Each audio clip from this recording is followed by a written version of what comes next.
organizers of this event for organizing the event, because this is something that is highly needed here in Africa. And I thank the two presenters who just made a presentation. I thank Kashifu Inua Abdullahi, the DG of NIDA, for the insight he has given us as to what Nigeria is doing with regards to this new technology, IPV6, because I also agree with Dorothy that it is very critical for the development of Africa. It is very critical for our economic development.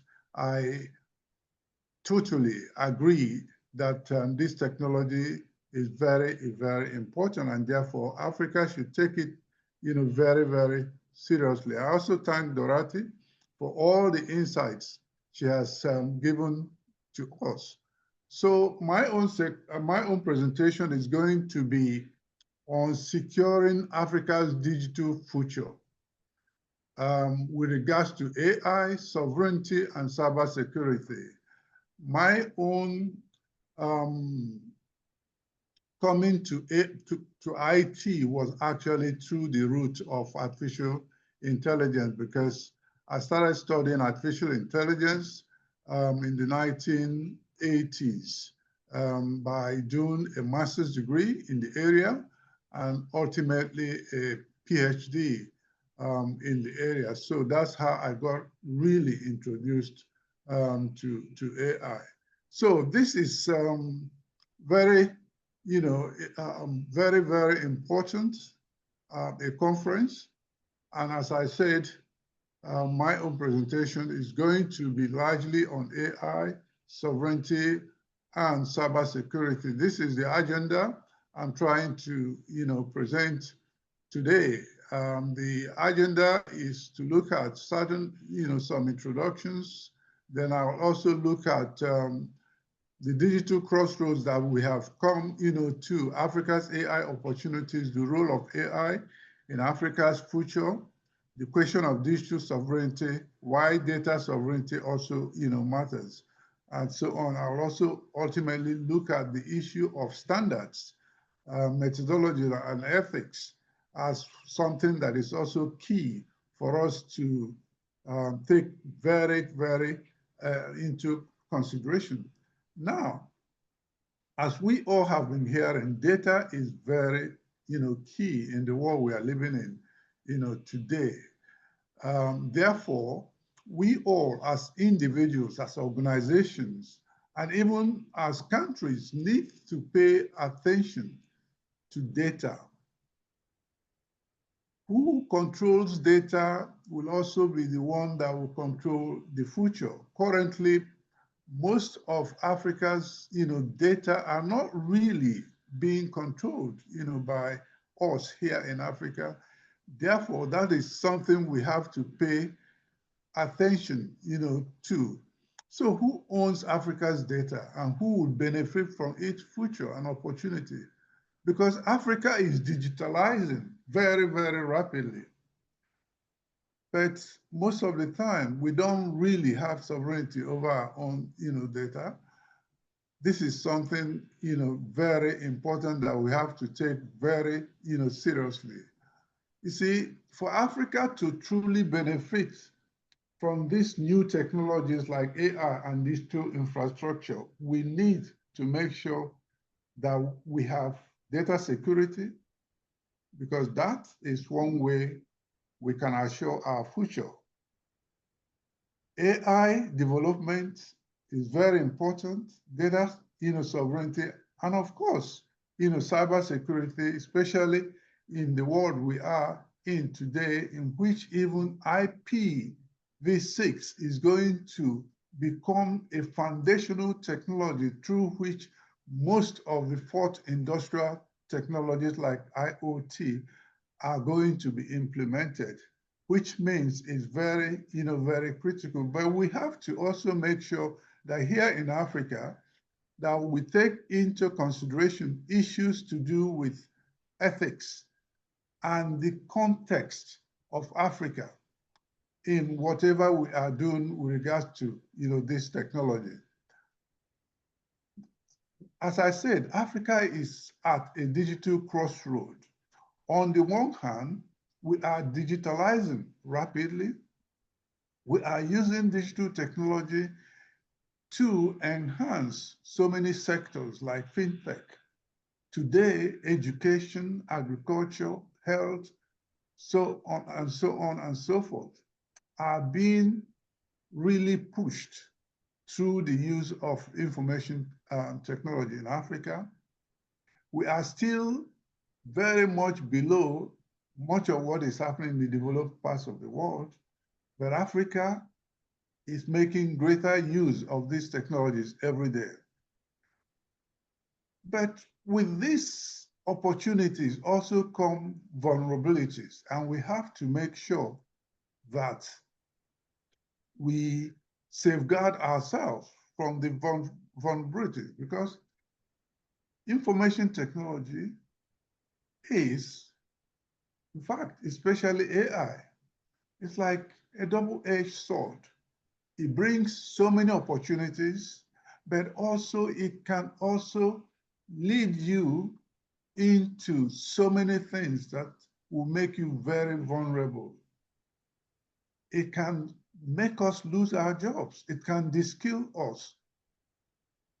Some people even fear that in the very long term, it might even make humans very irrelevant in the scheme of things in the world going to. So how do we protect our digital assets while at the same time shaping our own digital destiny?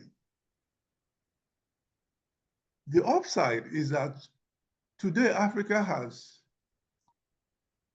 these youth that are very exuberant, that really also have a taste for information technology. We have loads of data, and we have also real-world problems here in Africa in the areas of agriculture, healthcare, education, even in terms of our digital ability to defend ourselves. All these things are very critical. But the challenge is that in terms of AI, the systems we use here in Africa are not built. Most of the systems we use in Africa are not built by us. They are built, out of Africa. In fact, models that are used to train, most of the data that are used to train, the models are collected, from us here in, Africa. This is making it look like if we are not really serious. We need to be very serious. The question of digital sovereignty is very important. So what is digital sovereignty? Control over our data and infrastructure and digital, policy that goes, with what happens to our data and infrastructure, how we develop this system, how we use these systems here in Africa. The current reality, as I said, is that we are relying heavily on what is given to us from outside. Africa must define its own destiny. Why data sovereignty? Why does it matter? It matters because African data, as I said, is stored majorly in foreign clouds or used to train foreign AI models. If we have a situation where our data is being extracted by foreign countries and made more use of by foreign countries and use it to build systems that they give back to us, this is tantamount to digital colonialism. And this is something we should avoid here. We should therefore promote our own local cloud infrastructure, national data protection laws, like we have here in Nigeria, in terms of Nigeria's NDPA Act of 2023, cross-border data governance through African Union or regional frameworks like the AFCTFA, data for development partnerships that benefit Africans. This is what is key. Cybersecurity is very important. Some people say that today, cybersecurity, in fact, cybercrime is now worth about $10.5 trillion. $10.5 trillion. So it's a huge economy. What that means is that the economy of cyber criminals today, if it were to be a country, would be the third richest country after the US, China. It will be cyber criminals. So they have a lot of economic power. They operate almost as if they are running companies. They are taking what they do very seriously. Here in Africa, we saw a 400% rise in cyber attacks in recent years. Critical sectors that are being targeted here in Africa: banking, government, telecoms. In fact, almost all sectors of our economies are being targeted. Therefore, we need to make sure that we have local capacity to be able to withstand all these attempts to target some of our sectors. Now, we have new threats in terms of AI, which today makes cyber attacks to be even smarter. As you all know, deepfakes today, deepfakes are almost being difficult to distinguish from reality. In other words, they've become so good that they are so difficult to distinguish. There are all kinds of videos of people that a lot of people can swear that it is those people when indeed they are deepfakes. Automated phishing. People today can send all kinds of bots in an automated manner to just send all kinds of messages to people. Malwares are set up automatically. So as a result of these new threats, we have to also be cognizant of all these threats and the fact that they are portending growing risks with regard to most of our banking and other critical infrastructures. And when that happens, of course, there's loss of trust in digital systems, and then exploitation of personal and national data could become jeopardized. So what should we do? Cybersecurity should be regarded as a national security priority. We should make sure that we have AI-enhanced cyber defense systems and then national cybersecurity resilience structures. I believe that it is a triple challenge. AI governance, we need to make sure we are masters of how we govern our AI life cycle, from what we want to do, data that we gather, requirements that we get, systems that we build, the infrastructure we set up, and how we build those systems and how we make use of those systems should all be guided in an ethical manner. Data ownership, who controls African data? We must make sure we control our data. Cyber resilience, can we defend ourselves against digital threats? We must be able to defend ourselves. Pathways to forward: invest in local AI talents and research, build African cloud and data centers. We must establish regional cybersecurity frameworks, and then we must also promote public-private partnerships. Now, research, I also always have been talking about, quantum computing, the fact that this is going to give AI even more power, give, cryptography, more power, even data security can be easily eroded due, to quantum, computers, but it can also give us, better, powers with which to secure what we have and what we are doing, even in a much better. So Africa must also master quantum, computing. We must make sure that we have our own standards, methodologies, and that much of what we do in Africa with regards to development of AI-based systems and other IT systems, especially today in the era of fourth industrial revolution, are driven by the use of standards that are good from outside and standards that we've developed here in Africa, and our own methodologies on how to make sure we produce systems that are ethical, systems that are not going to be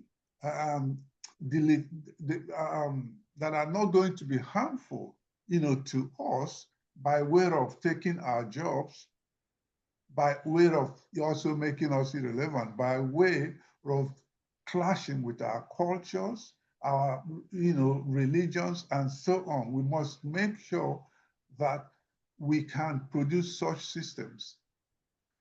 This is an area I've always been interested in since the 1980s. And of course, even currently, I have developed a methodology through which you can develop AI systems in an ethical, manner. This was published in an international journal. So Africa should be a net contributor to the world. We shouldn't always be a recipient. We must focus on building sovereign from data infrastructure to ultimately, building these systems and making use of these systems. And of course, shaping international standards. In conclusion, what am I saying? I'm saying that we must secure Africa's digital infrastructure. We must secure the AI systems we build. We must make sure that we own our own data and therefore that we have data sovereignty. And at the same time, we must make sure that we take the issues to do with cyber security very seriously. So let us not only build for Africa, let us also build for the rest of the world. Thank you very much. Thank you very much, Dr. Evans. That was really insightful, huh? And you took it to another level. That level of AI. We are not even yet already comfortable with getting our infrastructure ready on the next generation technology. That's the IPv6. And by the way, IPv6 is is 28 years old. It was conceived at the ITF in 1997. That's 28 years old.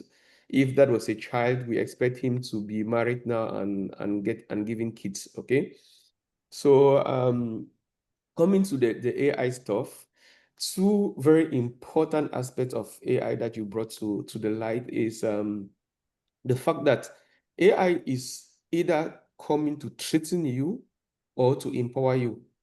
And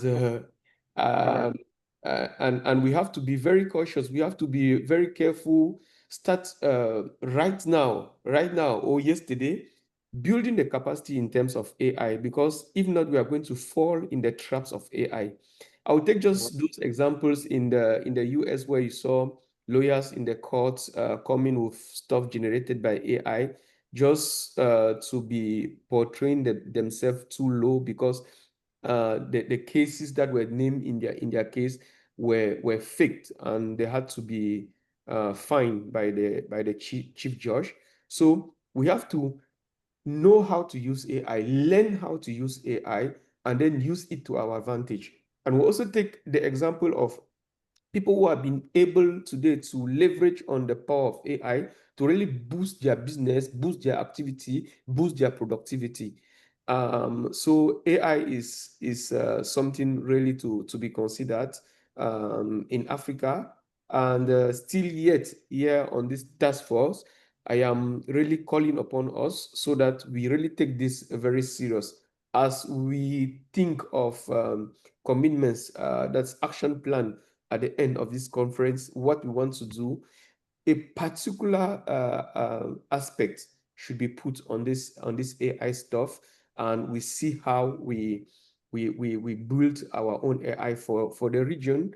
Prof. Dorothy mentioned in her keynote that the AI model that are using large models from other regions, exactly as we have been consuming every other thing. We are consumer in terms of, let's look at the ITF.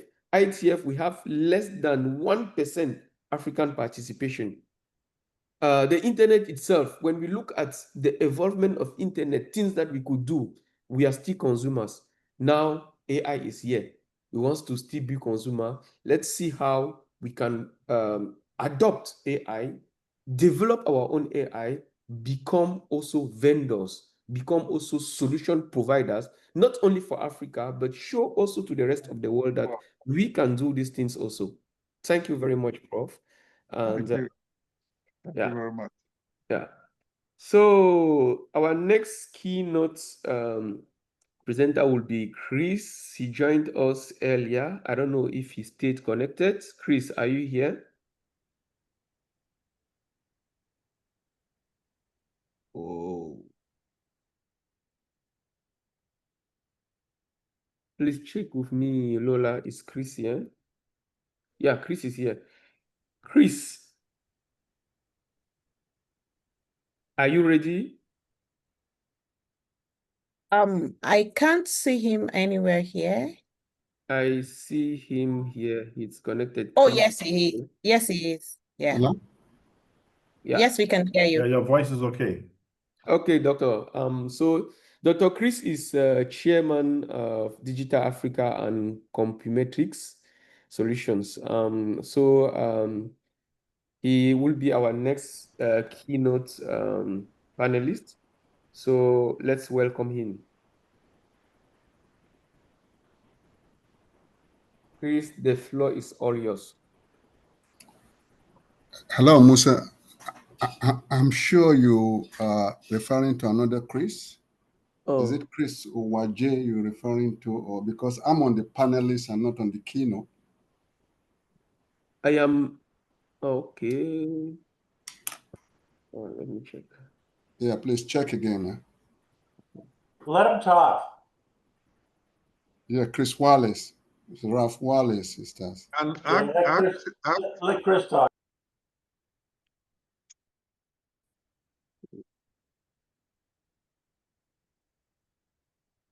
Just a minute.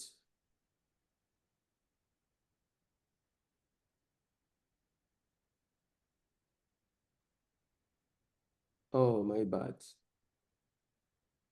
All right, sorry for the confusion.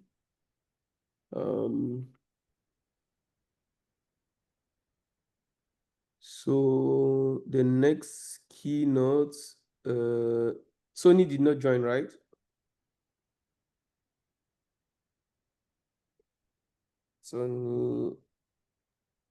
Tony did not join.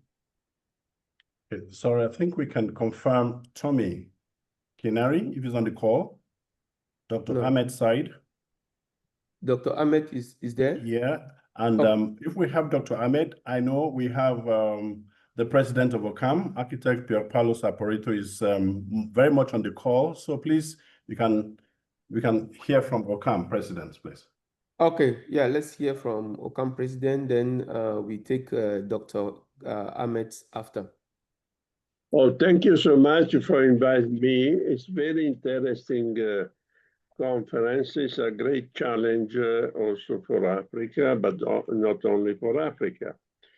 We have very tournament moment, and it's quite confusing from one side, but also could be very clear because it's the great opportunity for Africa to go up and to have its correct, right, and duty development. We are talking about the new technology.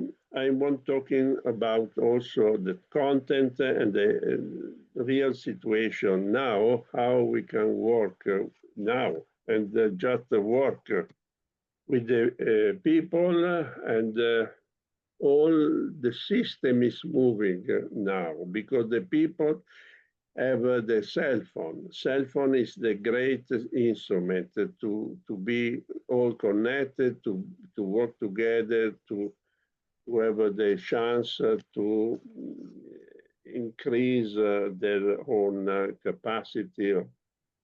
Occam is created by UNESCO 30 years ago.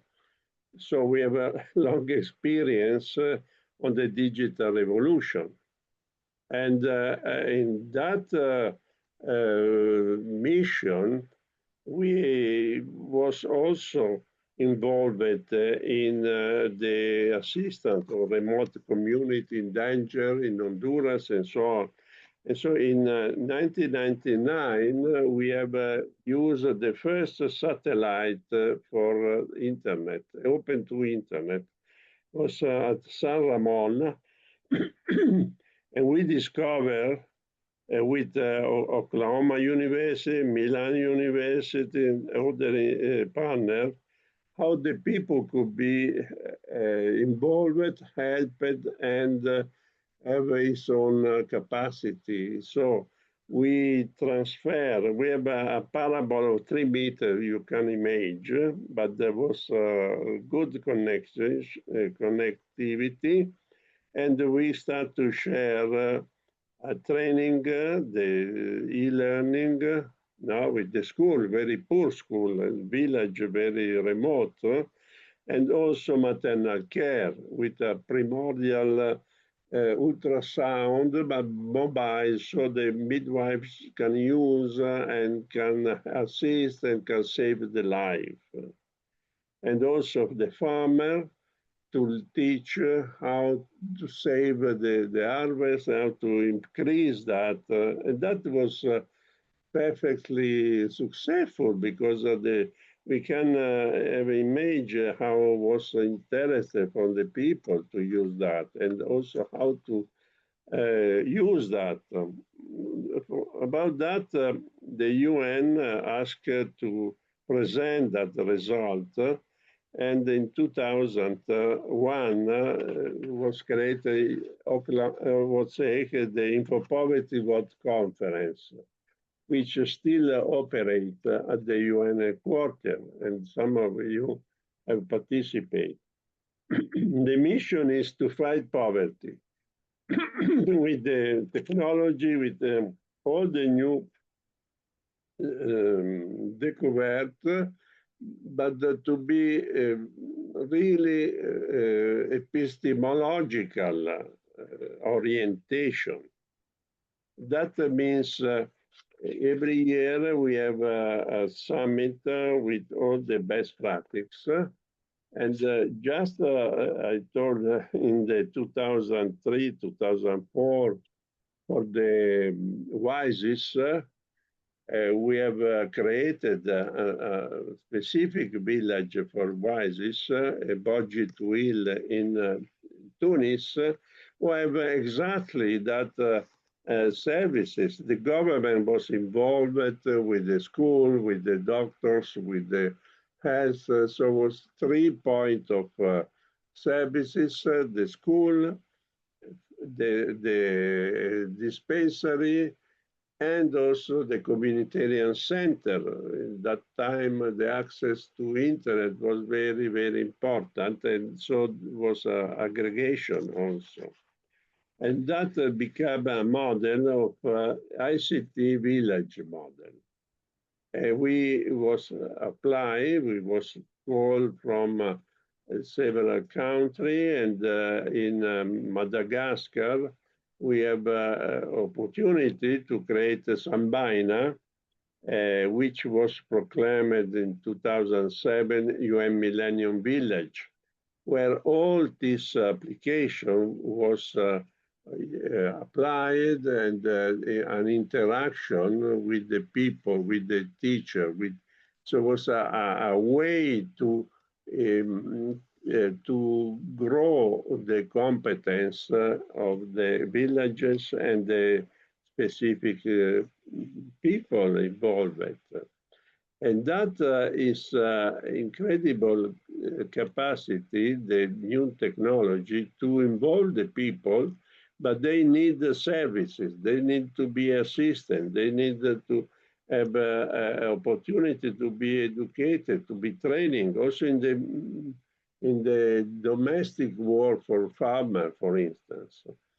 And that is incredible effective because it's a community who participate. That means a new way to work, to use that. And we have launched in several years, but recently, the concept of e-welfare. The welfare is the basic for the development. We can deserve the training or e-learning, telemedicine for maternal care, for emergency, for consultancy, etc., and also for farmer.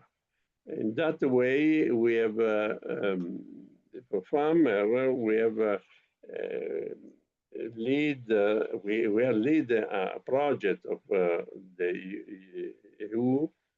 Is called EWA Belt. It's exactly the application of this technology to the farmer. And we are working in Kenya, Tanzania, Ethiopia, Burkina Faso, Sierra Leone, and Ghana with 12 universities and center of research on the rural, and also Nairobi University, and in 40 villages as a point of research. And the results after 5 years is so huge because they have not only over the problems of the food, but they have multiplied the capacity. So that means a lot of advantage. That means money, that means capacity, that means also to serve the town for food. And with UN Habitat, we have launched last year. No, two years ago, we are working just the bridging rural and urban. I mean, the rural are they need a service user, but the urban, they have a university, they have experts, they have competence. So that competence need to be transferred. In that time, also you can enrich the villages and to provide the food to the town. In that way, you have more working, job creation. So also the immigration in the town, terrible slums. You need to re-equilibrium with the territory. And that is economic, but is fooled by the technology, the internet. Of course, internet IPv6 is magic, it's real magic, but we need also to build that. And in Europe, we also dream, but only 8% they have IPv6. So it needed just now, we could be able to use and to use all the technology and to transfer the knowledge. That is a very important strategy but need to be adopted by the government, by the institution, because they spend a lot of money anyway for that kind of services, but they can have less cost and much more effective if you involve all the population. The population have a cell phone, have so the point is to create. We have two platforms, one for security. I said about the project from EU, but this project is ending, and we want to share to the country, to the community in Africa, because it's very useful and it's designed exactly for them with the local university. We have also are involved by recently also by we have a very interesting conversation with Professor Chris and with Mr. Sanisani, who participated last event in April in New York with the Aruna Mr. Sanisani, Director General for Nasarawa State Information Technology, and that and digital economy. That to apply in some other village in Nigeria. Nigeria, I think, is the most advanced country. You have very high level competence, and also the concept, the vision.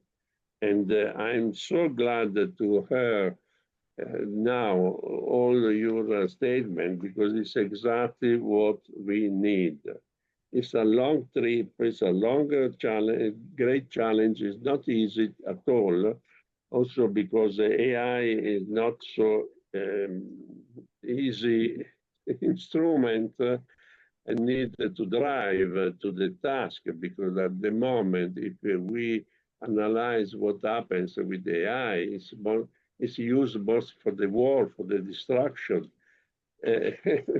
tools, because there are a lot of investment there, but we need to exactly to drive to the social development. The people are interesting, are powerful with the cell phone.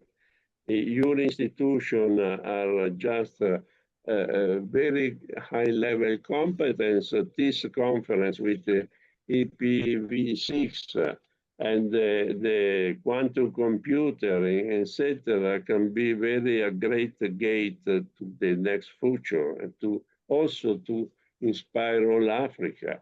I remember 2007, I was with the UN at the Connect Africa, so it's quite a long time, but Africa make a lot of development in that. So now it's a good moment to involve all the population, to give to the chance to have a larger development, also to avoid the gap between poverty, between rural, between urban, and that I learned a lot from your speech, and I wish you a great success. And thank you so much, and compliment. Thank you very much, Arch Saporito. Thank you for this insightful, but yeah, well meaningful keynote with a lot of emphasis on access, inclusion, digital equity, and a lot of reminder, and also like a graduate development on how the technology evolves and things like that, with a very pinpointing on the satellites technologies. Thank you very much. The next keynote speaker, Dr. Ahmed. Is Dr. Ahmed in-house, yeah?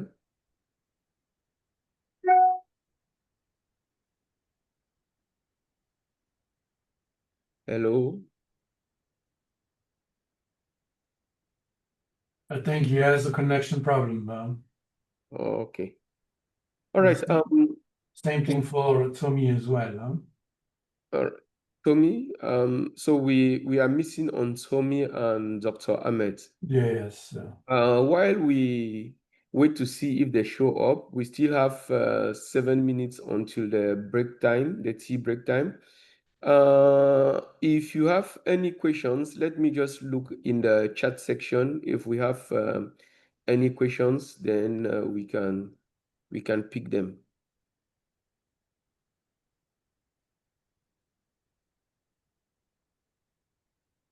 Okay, no questions so far. If you have any questions, please drop in the chat. If you have any questions for our keynote panelists, please drop it. Dr. Ralph had indicated he wanted to say some things about his role in getting the US to adopt IPv6. All right. So if that can stand in 5 minutes, then yeah. Can you do that in 5 minutes, Dr. Ralph? 2 minutes. Okay, sure. That's even more interesting. Everybody, thank you very much for allowing me to be here. I'm as an IPv6 Forum Hall of Fame recognized there for IPv6 deployment. I've been working with the U.S. government since 2000, since before 2005, but 2005 when the first memo came out. And one of the reasons, as I'm hearing everything going on with the growing pains from the continent of Africa, not just the government, but the continent of Africa, it's the same problems. And the other problem that exacerbates this is that every individual government must get their hands around it first and then say, here's our position to get to the next point. Your data governance that the UN, that I saw in chat, the data governance component that the UN is sponsoring is a wonderful thing. The point, though, is the large language models.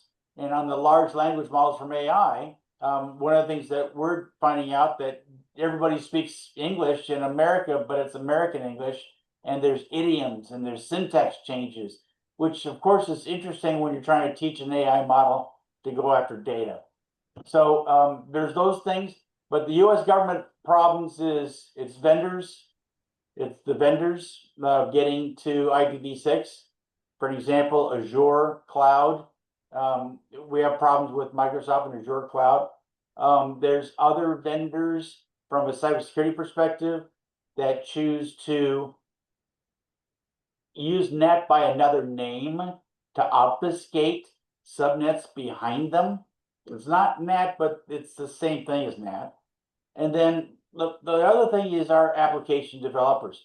They've got to stop coding to only use IPv4. It's got to be either protocol independent using fully qualified domain names in DNS, or then just start coding and using IPv6 versus IPv4.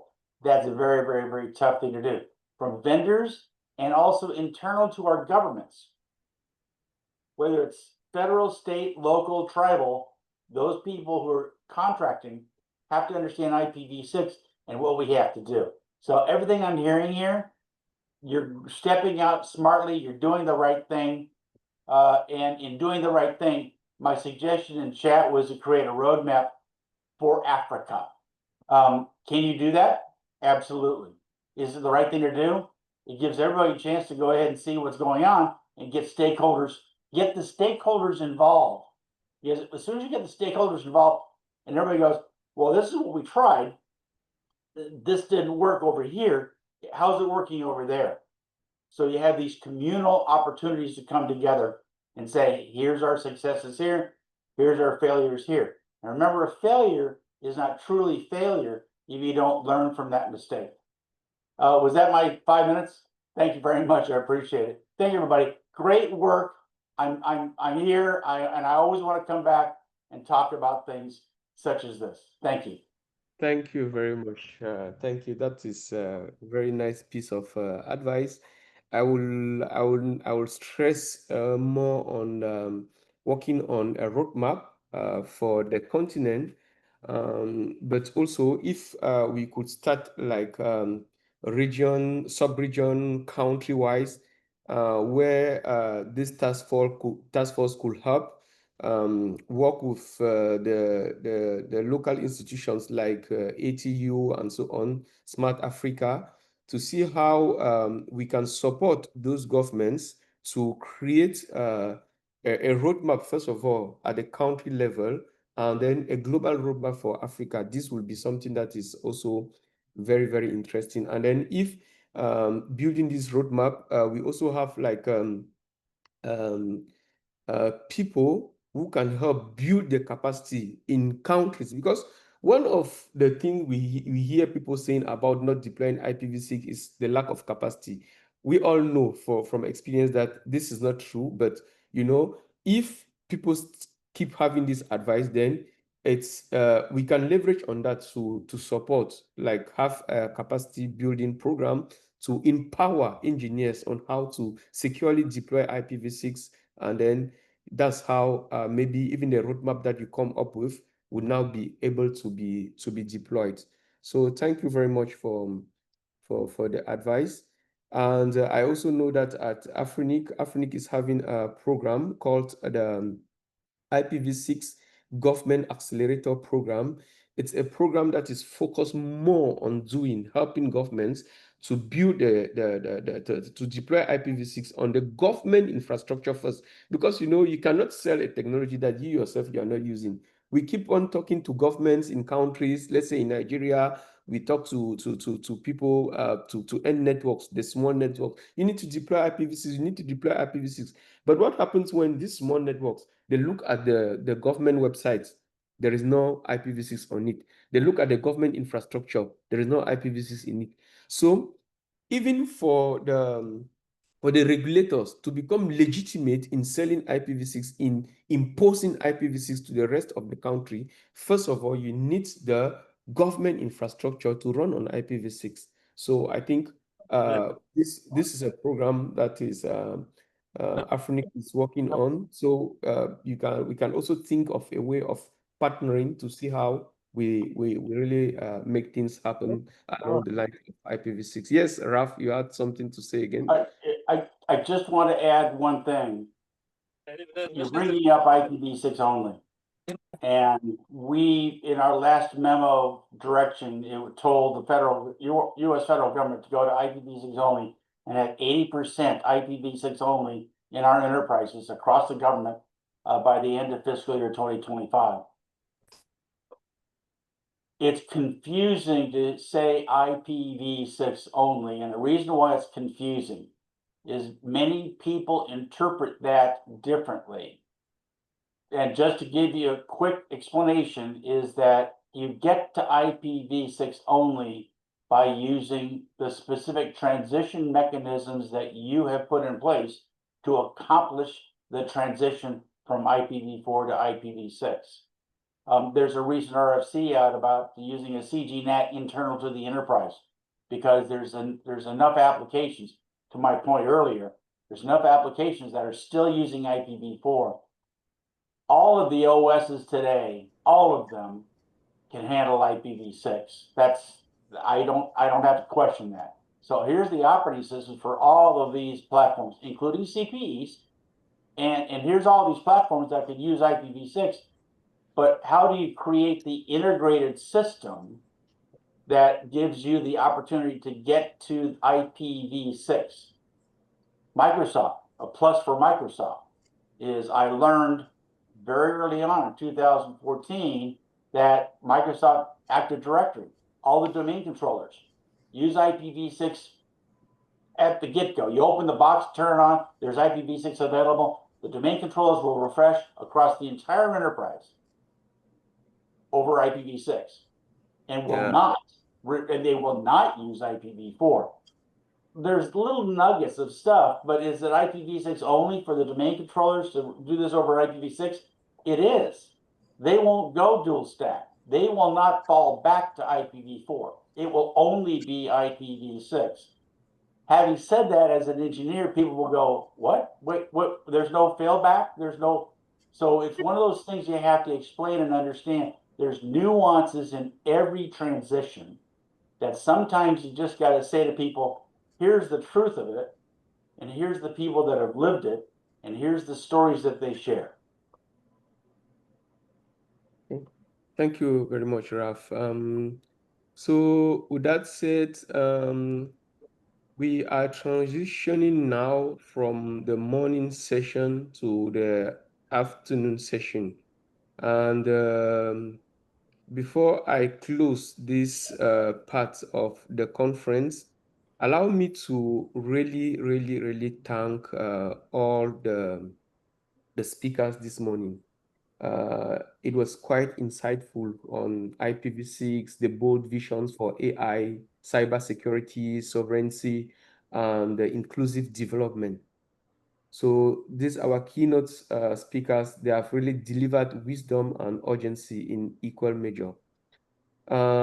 This morning has just set the tone for this transformative summit that we are running, and let's thank them and thank also the audience for being here, for listening carefully.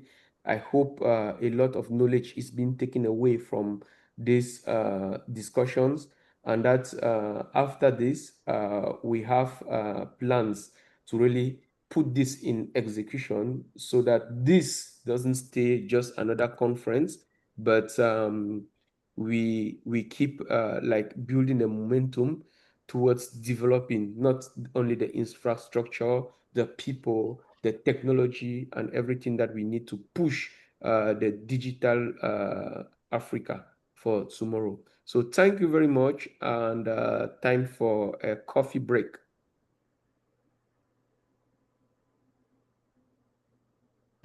Thank you, Musa. Matter of fact, Tommy has just sent me an email and he told the conference is tomorrow. And we have another one in the Caribbean tomorrow. He's on the agenda as well. So he might join later on. So, Okay. so you know, when we Yeah. do too many things, we lose even the best of our planet. Yeah. Latif, who do I send my presentation to for the Caribbean conference? You can send it to me. I'll send it on. Okay, I'll send it to you later on today. Thanks. Thank you, Ralph. Right. Matter of fact, Thank Tommy you so is very joining much. afterwards. Thank you so very much, there, Mr. Musa. You're welcome. Yeah, thanks, Musa. And you're all welcome to the Digital Africa Conference coming up this October. Excellent. Excellent. So within this brief time, let's seize that opportunity to, let me try to seize this opportunity to appreciate every speaker. We've had very insightful messages that is being documented. And I'm very happy to have everyone, particularly Architect Pierpaolo Saporito. We're very happy for your message, and I'm sure IPv6, Africa IPv6 will engage further as we've always been, and we'll have a better shape for future events as we get. And so Musa, your coffee. We are very. So pleased, yeah. We are very pleased to continue because Excellent. it's a long road to achieve, and also please send us the results because next IPO poverty will be in April at the UN headquarters, and will be very useful to bring the Africa vision and to achieve that task. Thank you so much. Excellent. Thank you. So Musa, I thought we'll be having our coffee. Where is the tea or the coffee cups? It's virtual. Oh, virtual. Oh. Thought Lola has something to do in this particular break time. If Lola has the coffee, really. Well, for me, it's going to be a bathroom break rather than a coffee break. I encourage Excellent. Excellent. Excellent. So we can Excellent. let's take how long? So I guess in 2 minutes, we can reconvene.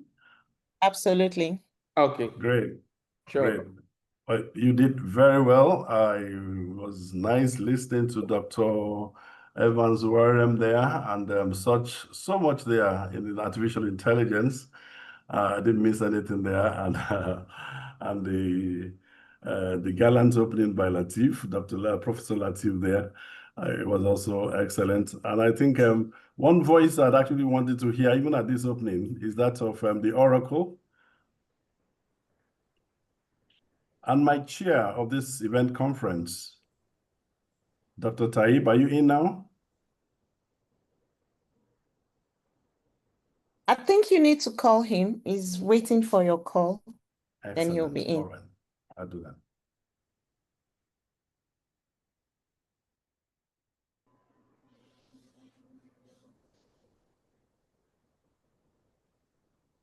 Oracle, we missed your opening remark earlier on. I don't know if it's something you'd like to share now.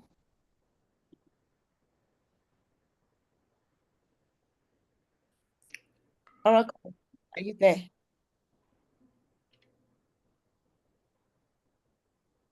Mr. Chris Waje is the Oracle, so. He actually mentioned earlier that he wasn't slated to speak at the keynote. Yeah. No. For just the opening remarks. The Over to you. opening remarks. Okay. Yeah. All right. So you just want to hear my voice, and now that our very eminent president of AFRICTA, Dr. Jameson Olufuye, the president of the advisory group, has really insisted. So I just want to probably appreciate all the attendees for a very good response that we have seen. And of course, going forward, we want to believe that this is a platform that will ensure that Africa is not left behind digitally. Because when you talk about the digital ecosystem, as we all know, we're talking about the data component. Of course, it's human beings that create data. And of course, this data eventually begets the artificial intelligence, which of course is rooted from emotional intelligence. So it's really not a big deal. Technology should not be magical. Technology should be something that we think out, design, behold, test, and of course, make it applicable for the benefit of Africa and mankind in general. When the fire was splitted with 2 stones, nobody could fathom the mileage that this fire is going to take to light up the world. Today, these 2 stones that has energized the splitting of fire has taken us to planet Earth, beyond to the Mars, attempting to go to the moon, and there are still other planetary journeys that are going to happen. They wouldn't happen without energy. IPV6 wouldn't happen without energy. All the colossal quantum computing will not happen without energy. Indeed, you have quantum computer data centers that are consuming more energy than a whole nation can consume. So Africa must prepare for energy championing, for digital knowledge championing, and of course, for the practicality of ensuring that this skill set, is not just a mouthpiece. It has to be demonstrated. A lot of our institutions of learning must be turned into technical workshops. Okay? We have enough professors, we have enough degrees, of course, but degrees don't create just those ions that are modeled to go to the planet Earth. We need the can-do knowledge champions today. And of course, that thing that IPV6 is being positioned, Africa must take hold of their digital sovereignty. So much has Dr. Dorothy Gordon said, so much has Dr. Wallace, Ralph Wallace said with the passion, so much has Dr. Evans Woheran said, and all other good speakers like George Grange. So we need to be able to encourage ourselves. We need to tear out the magic substance out of technology. Technology is not magic. Technology is us, and we are here to stay, to drive the next millennium of thinkers and doers that can go to planet Earth, not just in Africa, but to ensure that our children can learn and play with technology because it is an innate part of them. They shouldn't be foreign for them. And there will be a day in this future world where technology dominance will be a thing of the past. You have a technology that is made for the world, not for a part of the world, not for a part of the society. It is going to be a technology that is made for everybody at an equilibrium and a speed of thought. And of course, Africa should be at the driving seat. They've always been, as we said, splitting fire, doing a lot of things, walking the seas to Australia. How did they get there? We know how they got to America through the ship, but how did they get to Australia and New Zealand? So what we're saying is that there shouldn't be any bothersome division between humanity. Humanity and technology should be bonded for the empowerment of humanity. Just let's imagine when the Earth, planet Earth, is attacked from the aliens, as of course has been induced, intuitively. How do we defend? We have to defend the planet itself, not just to defend Africa or South Africa or Asia or North America or South America. No, we will defend the planet Earth. And that is where this bond should begin, to ensure that we can use technology as the test bed for the equilibrium of human thought and human living. Thank you very much. I think when we get back, I have one or two things to say on my panel.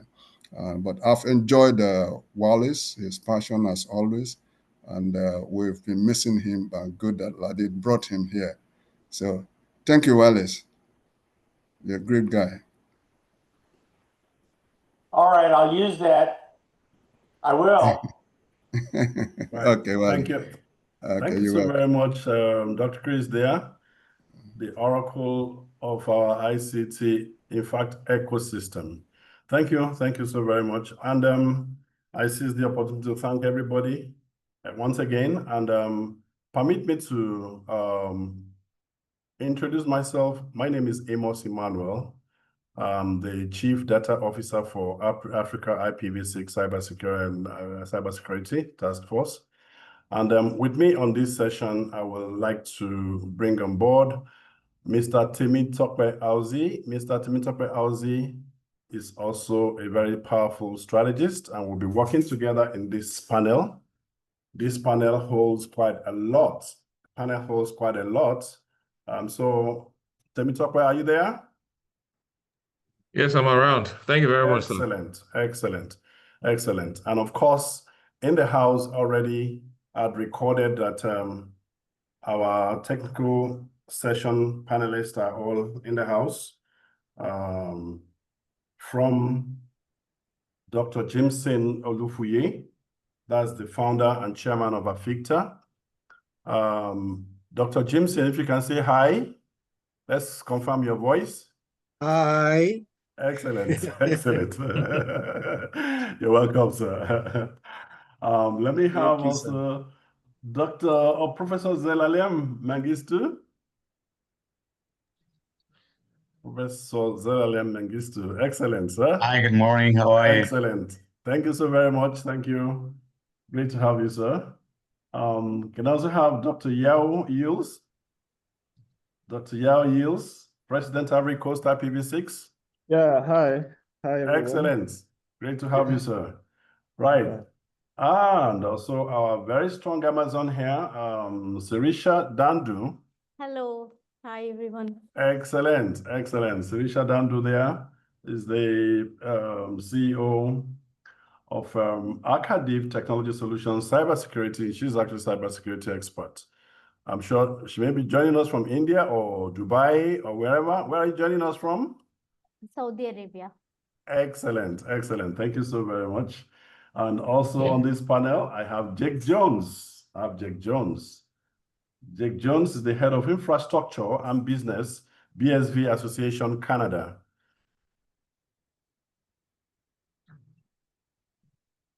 And yeah, he's on, yeah. Are we on the call?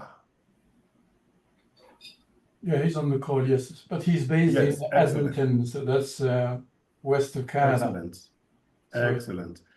All right, great. So this panel ideally is such a very powerful one, and it will be a very interesting one again.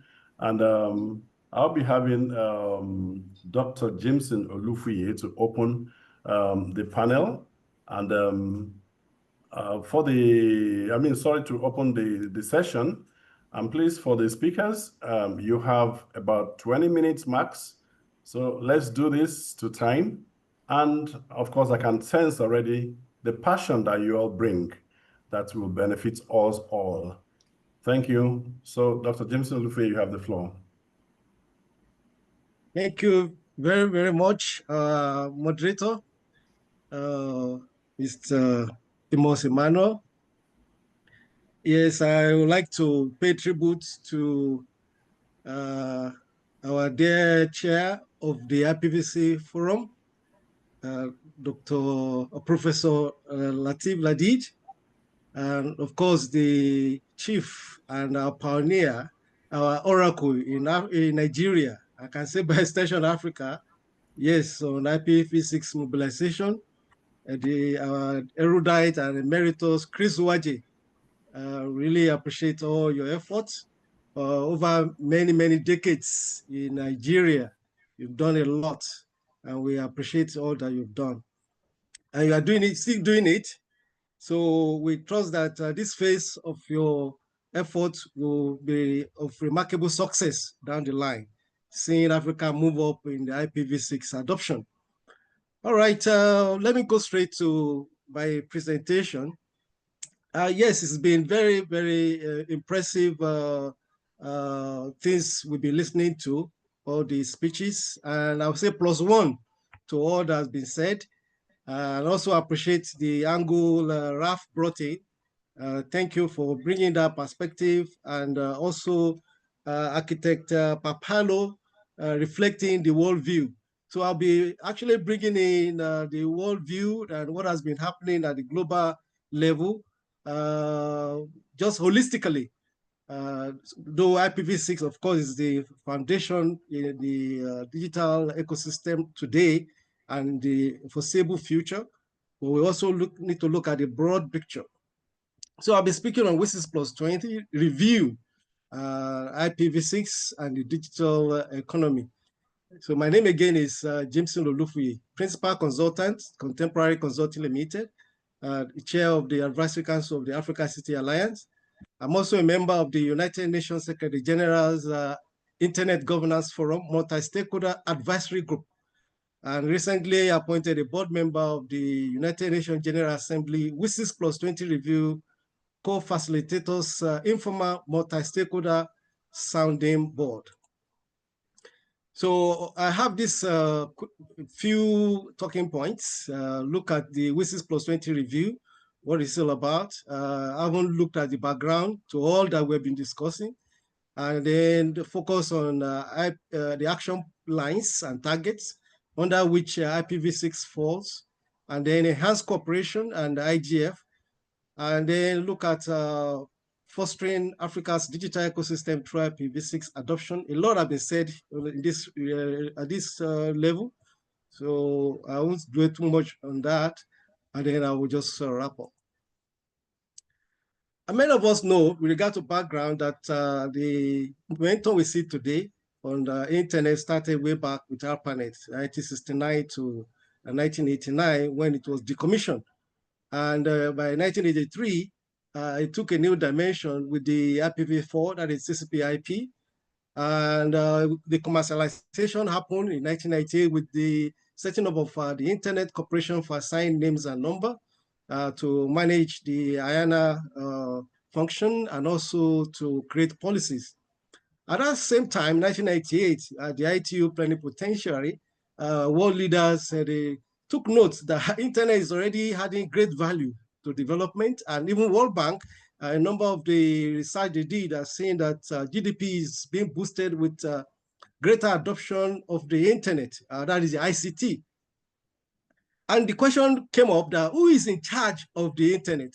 And leaders realized that, oh, actually the United States has this the privilege of overseeing the IANA function.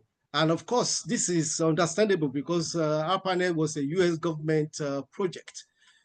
And so the world leaders agreed that let us have a WSIS, that is a summit, that is World Summit on Information Society in 2003, to discuss this issue because it was a big rumble that no, we cannot allow only US to have oversight. So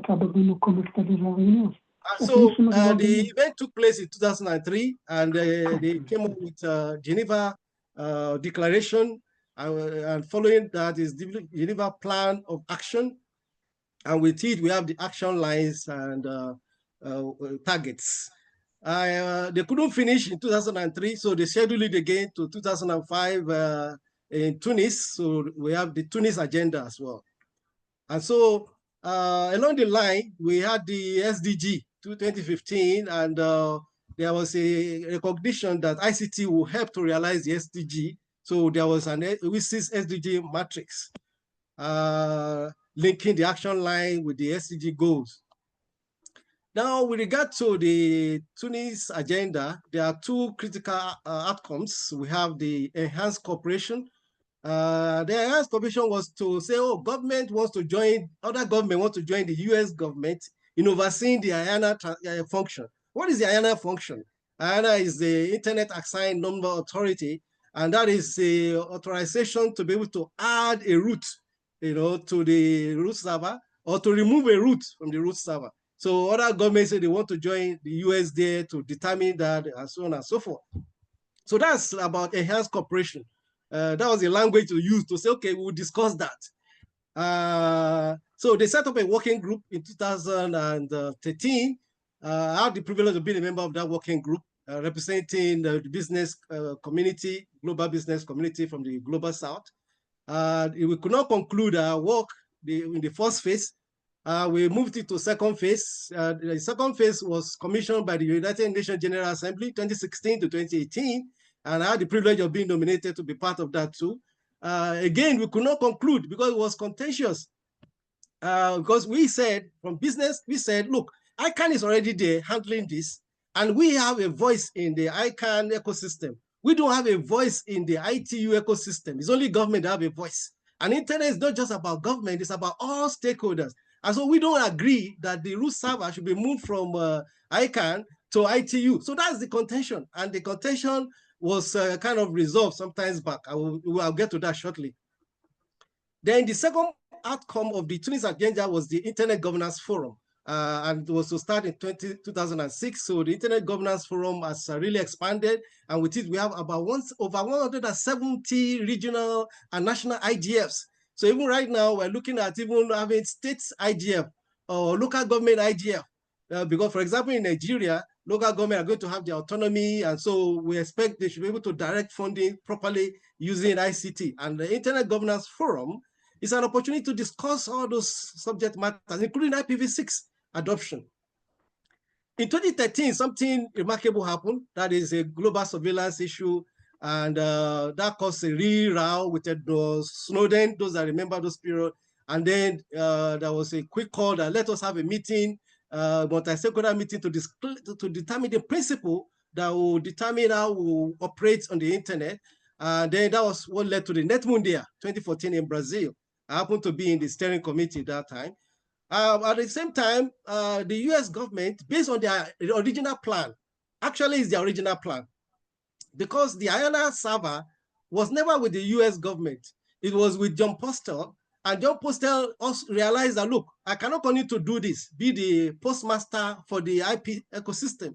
So you cannot handle it. Imagine happening over 4-point-something billion now with IPv6. How can a one cope? So you pushed, the industry pushed, and the US government took ownership. That was it. So US government by 2014 or 2015 now said, okay, we're going to start the transition so that we can allow all the global community to be involved, because that's the original plan.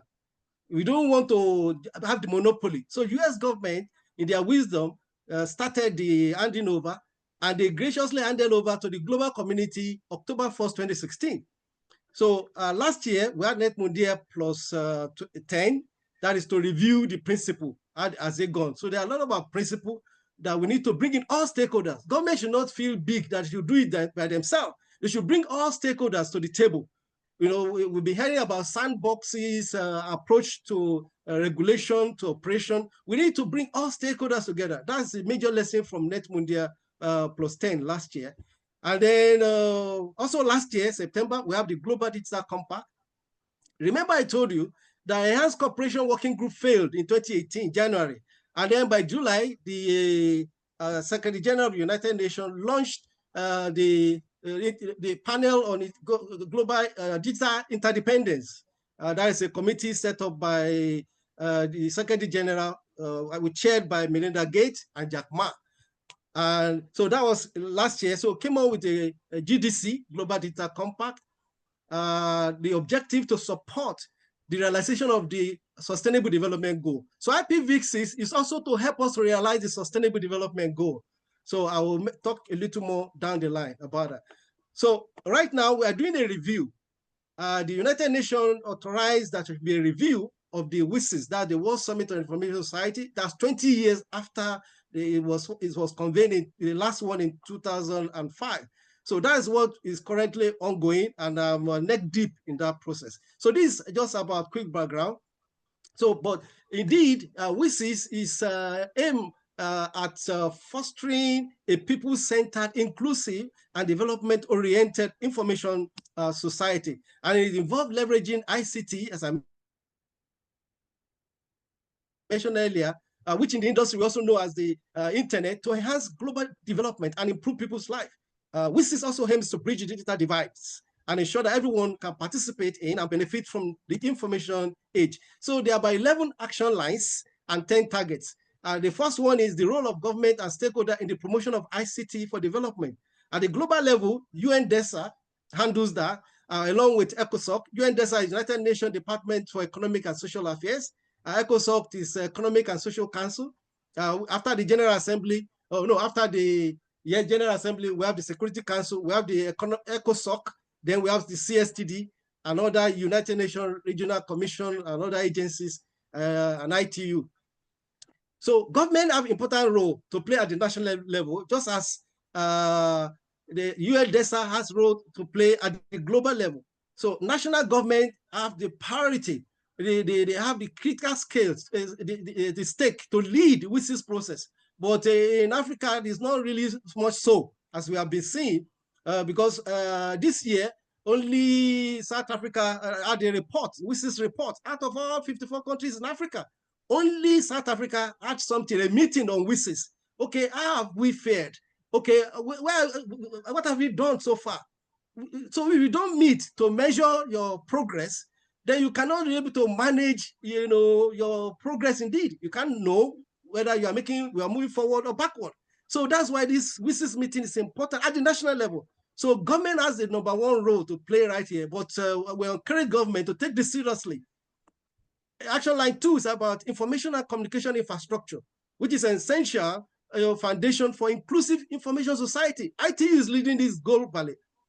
And that's why they wanted the ICANN server to move to ITU. But we said the ITU does not have the framework to allow we business people to also have to sit on equal footing with government. So ITU cannot work to do the exclusive. So ICANN position is reserved. So some people still want the server under the purview of ICANN to be moved to ITU. We say no, so that's the tussle that is ongoing right now.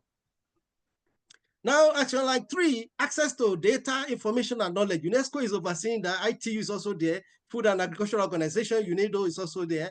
So government too need to play important role. And we appreciate governments that have set up data protection commission across Africa, which is wonderful, which is very good.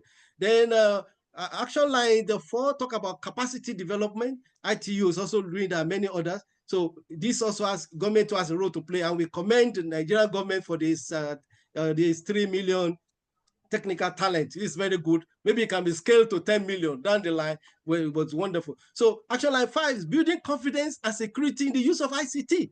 So IPv6 comes in here, especially the security embedded in IPv6. It will help to tackle cyber security issues, all the cyber crime. Dr. Werem gave us the statistics. Dr. Gordon also talk about it. So IPv6 will help in this regard. So that's why government need to take it, national government need to take this seriously at the first instance. Then action line 6, talking about enabling environment. ITU is also looking at that. The government too should provide enabling environment, bringing everybody together. They have the lead, okay? And normally if government doesn't move, nothing move, basically.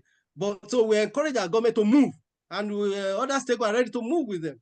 Now, action line 7, it has to do with application. We see AI as an application. So AI is not just something out of line. If Dr. Werem said I've been doing a study on the AI since 1980. I've been doing since 1990s. So there is no big deal about it. It's technology. Technology is applied sciences. What is science? Science is knowledge. Apply the knowledge creatively. That is just simply what it is. So action line 7 is about ICT application, e-government, e-business, e-learning, e-health, e-employment, e-environment, e-agriculture, e-science. We are very low on United Nations e-government index. E-government development index in Africa, very, very low. Okay, so we need to do something about that. Action line 8, cultural diversity and identity. Okay, this is where the public digital infrastructure is very DPI, digital public infrastructure, are very essential. Linguistic diversity, local content. ICANN is doing a lot here to enable people to access the internet in international languages, in their own languages, with their own scripts, which is commendable. Action line 9 is about media. Media is also important. Use media, effectively and intelligently. Action line 10, ethical dimension. This is of AI. So AI also comes under this purview in the information society. And finally, on the action line 11, you have international and regional cooperation. This is where ECOWAS, East African Development Commission, the SADC too need to come together and work together. We need to see them working. Then talking about targets. This is how we will measure it. The target of UVCs is that we need to connect villages with ICT and establish community access points. Do we have all our villages in Africa connected? This is one of the things we need to measure our progress every month, every year. But we don't do it. We need to connect our university, colleges, secondary school, primary school with ICTs. Are we doing that? Are we measuring it? To connect scientific and research center with ICT, are we doing that? Connect public libraries, cultural center, museums, and post offices and archives with ICT. Are we doing that as well? Even health centers and hospitals. These are the targets that we need to be reviewing every year. It's not just that we do programming haphazardly. We need to target our development. Connect all local and central government departments and establish websites and email addresses. 7, to adapt all primary secondary school curricula to meet the challenges of the information society, taking into account national circumstances. And lastly, to ensure that all the world population have access to television and radio services. Don't forget, the goal is information society using ICTs. Then to encourage the development of content and put in place technical conditions in order to facilitate presence and use of world languages on the internet. And then also the 10th point target is to ensure that more than half of the world inhabitants have access to ICT within their reach. Right now, 50% of over 50% have access to the internet. Yes, and that is, in fact, global average is 67. But sadly, African average is about 39%. 39%, which is simple. Though we have done pretty well in quote, because you can be talking before some countries are 0.5%, penetration, but now average 39%. So we still have some things to do. So as I mentioned, Tony's agenda about enhanced cooperation, so I won't dwell much on that again. The part of the future I've spoken about that. The objective of the Global Data Compact is close all digital divides and accelerate progress across the Sustainable Development Goals. Expand inclusion in and benefit from digital economy for all. Foster an inclusive, open, safe, secure digital space that respects, protects, and promotes human rights. IPV6 comes in here. Advance responsible, equitable, and interoperable data governance approaches, also important. Enhance international governance of artificial intelligence for the benefit of humanity. In this regard, for regard to the fourth and the fifth point, that's why I mentioned on the chart earlier that United Nations Commission for Science and Technology have set up a data governance working group. They are discussing the ramification of the governance of data. Our data governance authorities need to be involved in that discussion. Proactively, I mean. Then also, they're supposed to set up international scientific panel on AI, and then even AI dialogue. So those are the things coming up. We need to engage. If you're an expert in AI and you think you are what you sort, engage globally. Let African voices be heard. So I talked about the Internet Governance Forum. Yes, we had that in Norway. And as I mentioned, what we are looking forward to now is that we should have subnational IGFs, local IGF to deepen the discussion and achieve all the WSIS action line. So on the review, in which I'm a board member representing non-governmental organization. So this is the first time government, they've set up a body, informal body, bringing non-government stakeholders together to guide them, to help them, to support them. And this is commendable. We commend the United Nations move in this regard, bringing all stakeholders together in line with Net Mundial +10 framework. So His Excellency Ambassador Lokale of Kenya and that of Janila of Albania are the co-facilitators of the review process. And the zero draft has been released. So maybe I will just push the link of that zero draft on the platform so that we can look at it, read it through, and be part of the process. So area of for WSIS +20 review include permanence of the IGF. So from that zero draft that was released on August 29, IGF mandate is now made permanent. IGF is now a permanent part. It's now proposed to be a permanent part of the United Nations, which is what we have been clamoring for, because we need to continue to sustain the forum where we discuss even IPv6 at the global stage, internet governance at a global stage, data governance. So we appreciate the fact that the co-facilitators are listening. So it's promote multi-stakeholderism.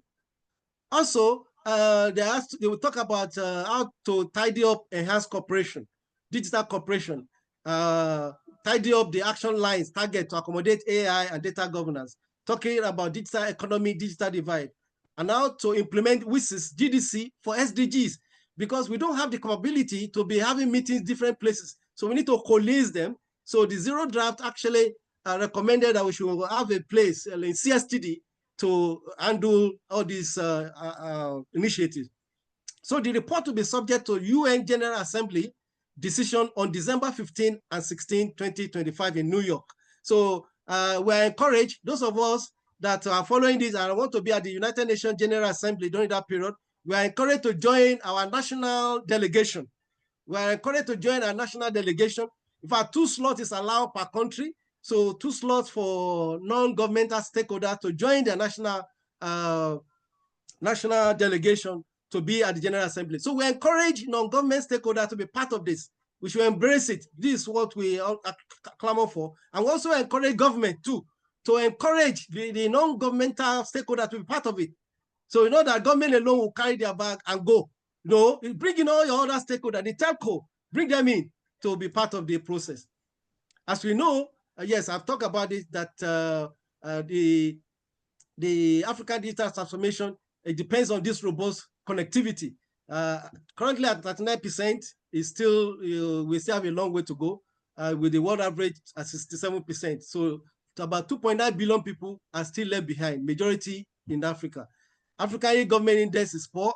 For example, Nigeria is just number 140, in the UN e-government development index out of 196 countries. So we know that IPv4 is being exhausted, and then but IPv6 is inexhaustible. So they've talked a lot about IPv6, so I won't need to talk again about it.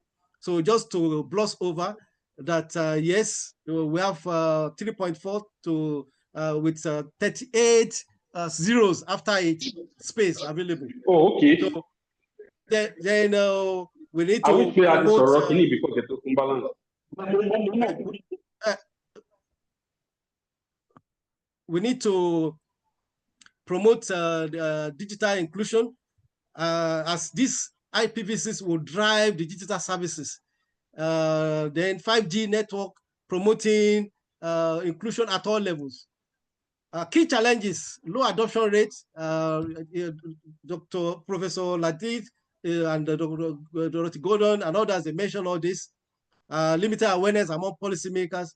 I put on the platform that we need to, our agencies, development agency, need to set up their own internal lab.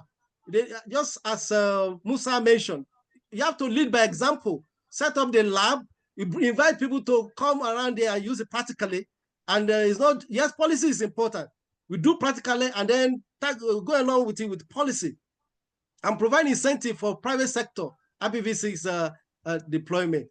We need to mandate it in the procurement. It was also mentioned, okay? We need to provide tax reliefs for ISPs to do that.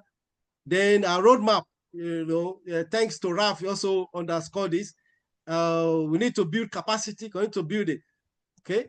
And accelerate the network in from even government infrastructure. Galaxy, for example, should be leading, adopt dual stack as we move to IPv6 only, then collaborate with all regulators and stakeholders.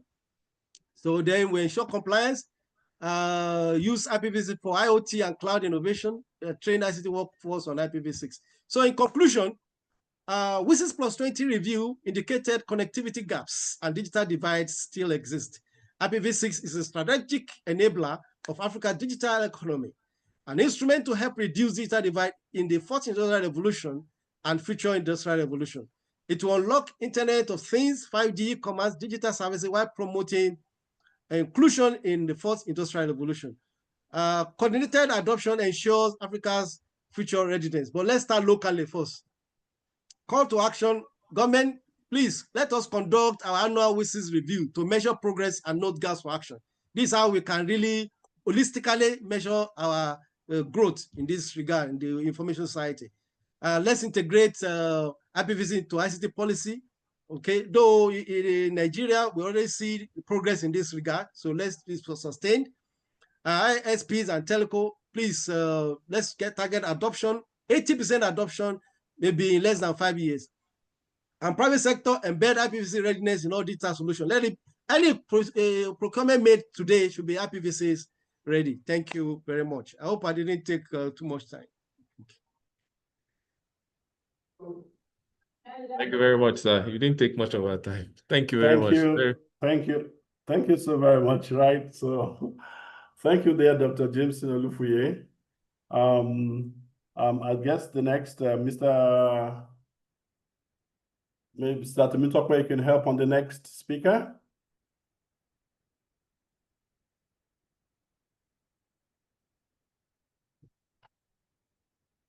Is Dr. Howe on the line? He's the next speaker, please. Dr. Howe Yus Agni, President of Ivory Coast IPv6 Council. Yes, hi. Yeah, Thank you very much. The floor is yours. Okay, so I will share a small presentation. If you Yeah, don't please, mind. you can go ahead, sir. You have the capacity. Okay. Good. Hello. Oh.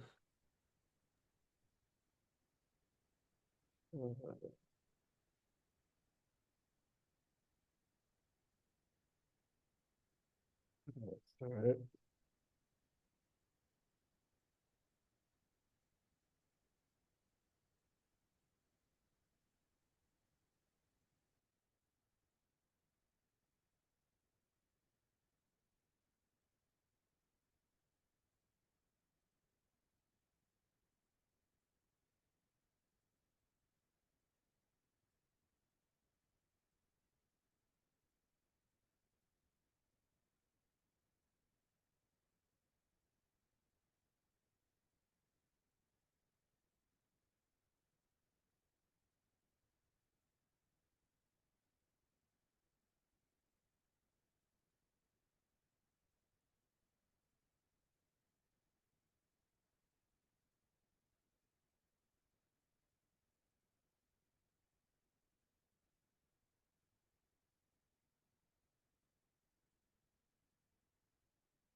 Okay.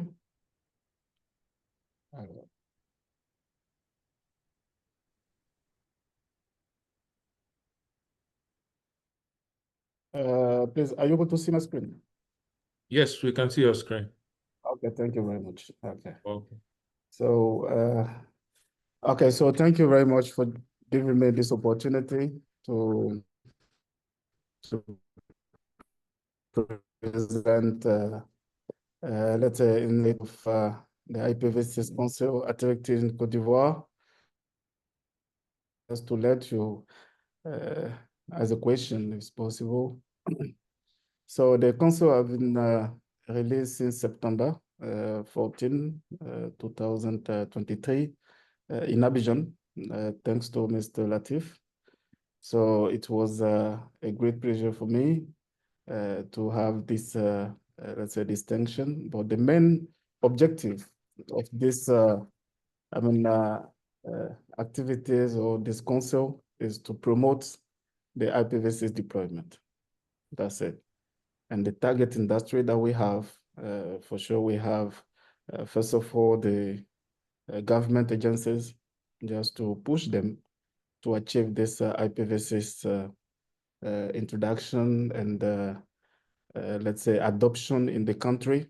Because since 2013, there was a discussion in Cote d'Ivoire to see how we can, let's say, move to IPv6, but it was very difficult because the private sector was not very well involved, let's say, to this strategy that had been taken by the government.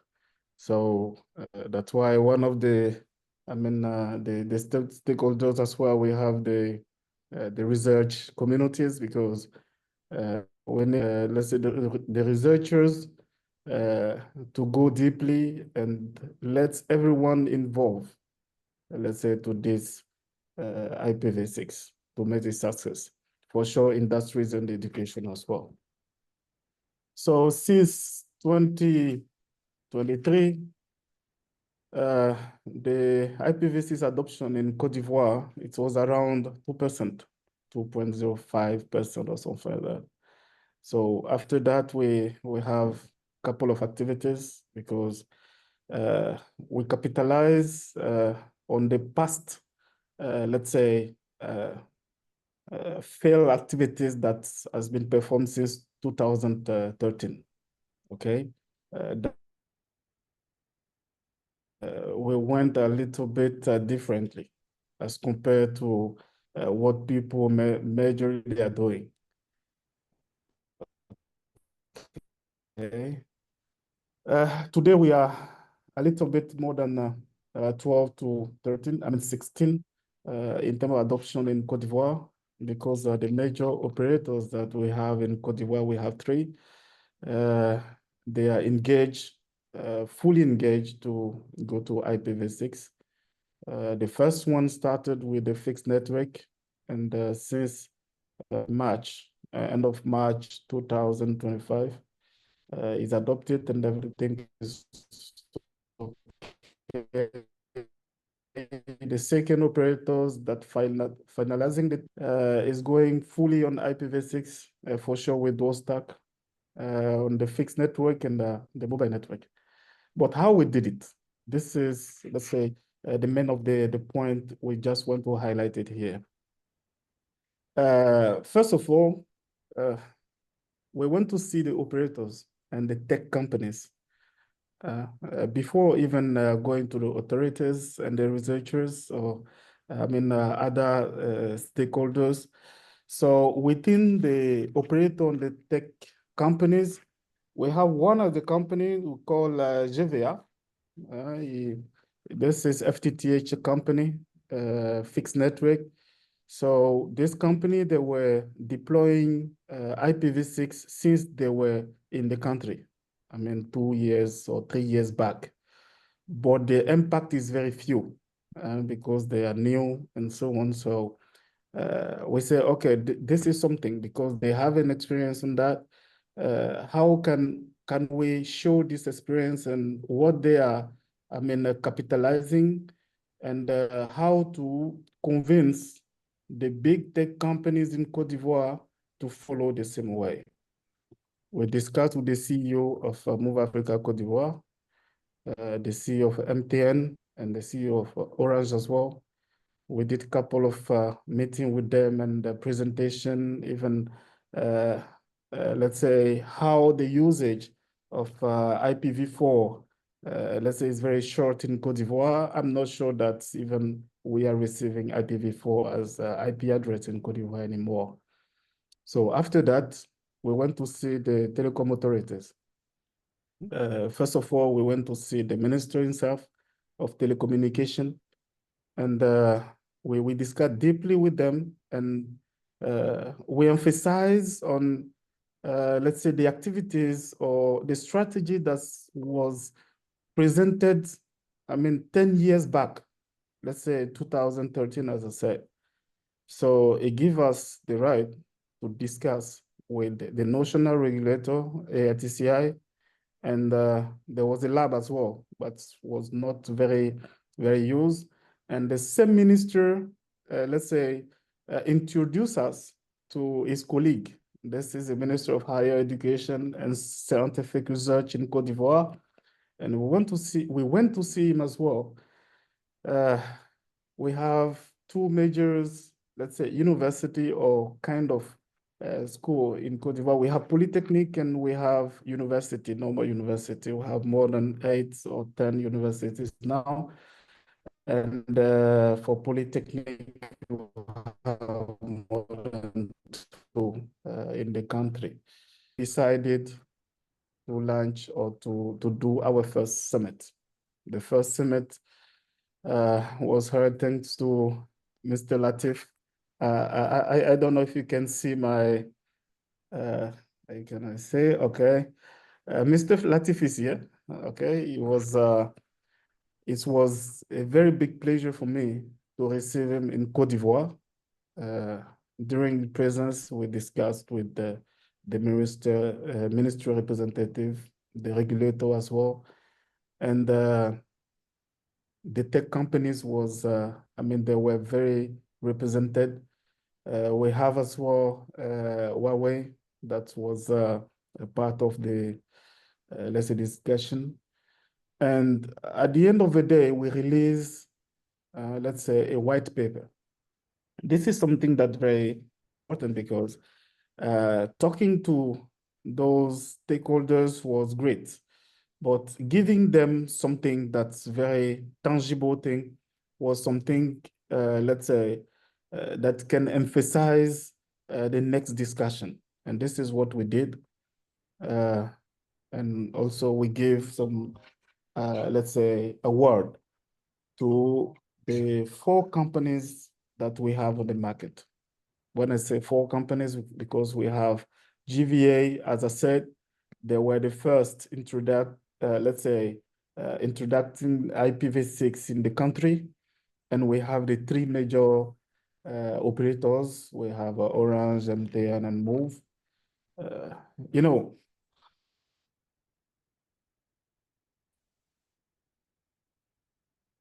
We showed them for sure the benefit to move to IPv6. This was technical benefit and even financial benefit, in strategical benefit as well. We presented all of them, and just to get them involved deeply, we said, okay, based on what they already did, because there were some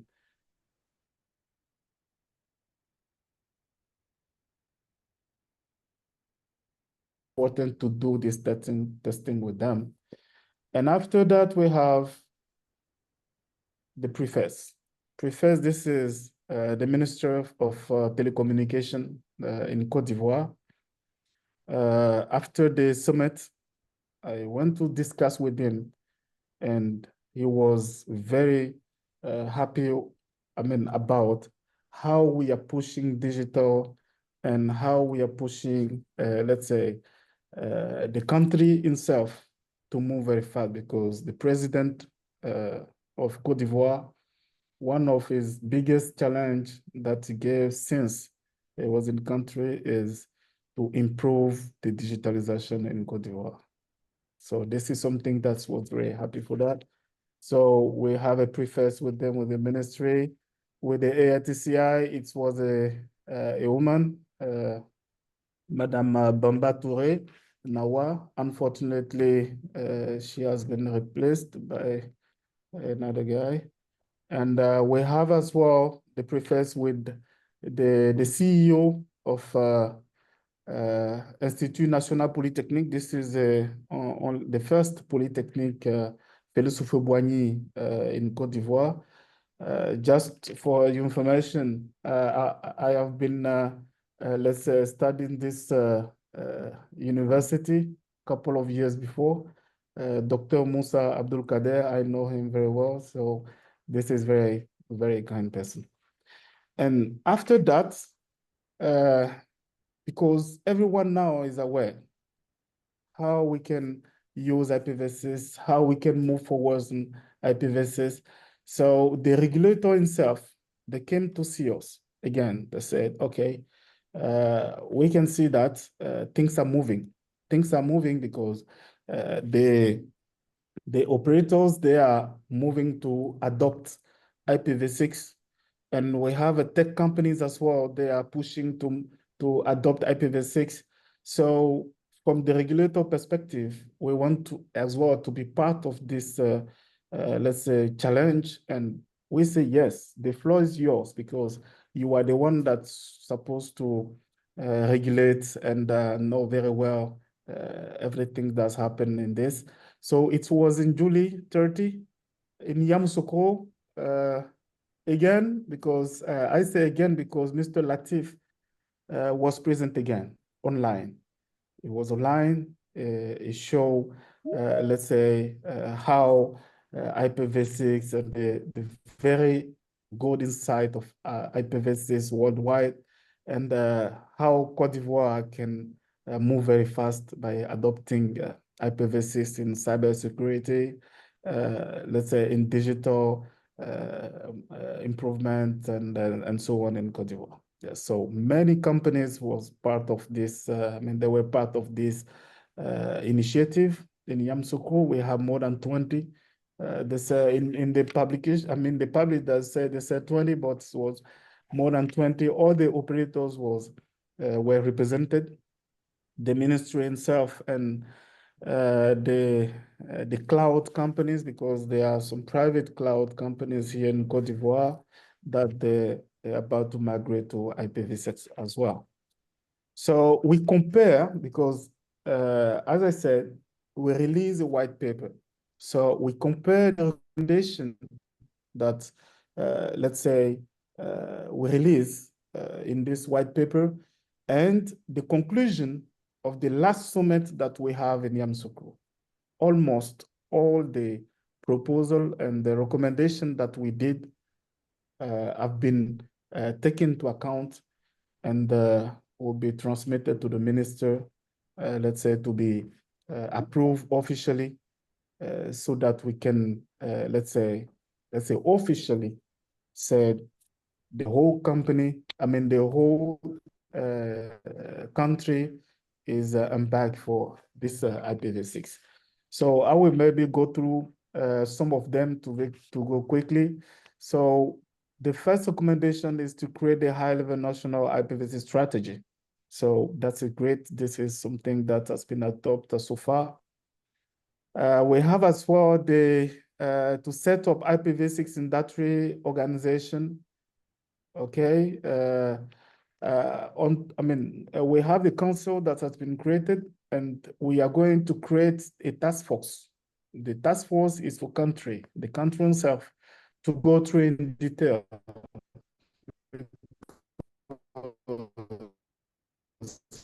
Most of the stakeholders today, they're deploying strategy. So we want to, let's say, take all those strategy and build something that can be having the quick wins very quickly. Okay, this will be, I mean, the top priority of this task force.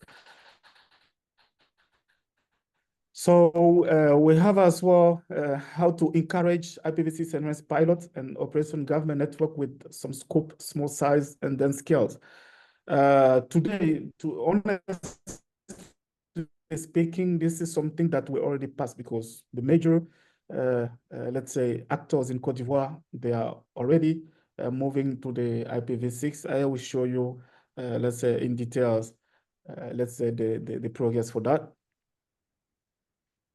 And next, we have as well setting the policy support. I mean, policy support, set out the policy to help investor, public and private, reducing negative impact and of some existing legislation that's handled them implementing, executing the IPv6 plan. That is one of the key action that the task force will do is to supervise the implementation that's already ongoing and let's say to assist the new companies and the new actors to see, I mean, to do a babysitting to see how they can go to these IPv6 without having so much, let's say, a problem. As an example, one of the, let's say, the operators in Cote d'Ivoire, they were about to launch the IPv6 on mobile network with the dual stack, but they faced some challenges. I think most of the time, there are some companies that are forgetting that they have some cache coming from Facebook, Google cache, and so on. And what they already set up is already in IPv4. So when you go or you want to go to IPv6, you have to implement as well with the do another setup with this cache to make sure that they support IPv6, because you guys know exactly why operators are implementing cache. This is to reduce the bandwidth, internet bandwidth. So they forget it, but fortunately, with the discussion that we have with them, they are taking into account to implement or to activate IPv6 on the mobile network very quickly. Okay, that's it. We have some details. I mean, one or two points that still, I mean, in discussion with the regulator. This is how to instantiate the IPv6 from the general IPv6 policy and adapt the model to Cote d'Ivoire. So this is some details that we're still discussing with them to see how we can map what we have and exactly how we can have the feedback. We have a target that we propose to them as well. And honestly speaking, the regulator, he proposed another very aggressive target. Instead of 2030, I mean, with 80% for IPv6 penetration in Cote d'Ivoire, they proposed June 2028. Yeah, this is feasible because most of the big operators they are doing, and with the lack of IPv6, I mean IPv4 public address in Cote d'Ivoire, we are pushing to achieve this one. For sure, we have another plan for the researchers and for the campus, just to make sure that they're supporting and they are, let's say, emphasizing the IPv6 details during their school and so on. So this is part of the metric that we pushing as well with the Ministry of the researchers. So finally, this we have today, operators already deploy on their fixed network, but just to one of the big operators in Cote d'Ivoire already deployed for fixed network. They are preparing for mobile network to be deployed. The second one, as I said, they are implementing dual stack on the mobile part. So in this September, normally they said in 2 to 3 weeks, they're supposed to launch the IPv6 in the country on the mobile network. For the fixed network, it will be in October, maybe 2 or 3 weeks later. And the third operator, we are still discussing with them because they started some testing now. They are ready to go with us. So we are pushing to access, very quickly to this IPv6. Just to do a wrap up, okay? In 2023, in September, we were around 2%. And today we are, let's say, at this stage. From this date to this date, this is exactly what we did. And the actions are still ongoing to, let's say, to prioritize the IPv6 in the digital sector, in the cybersecurity, and even in the defense and so on. There are some details that we cannot, let's say, details here.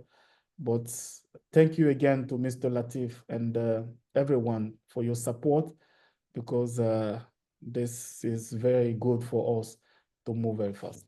Thank you very much. And if you have questions, I will be very happy to share some more details. Thank you.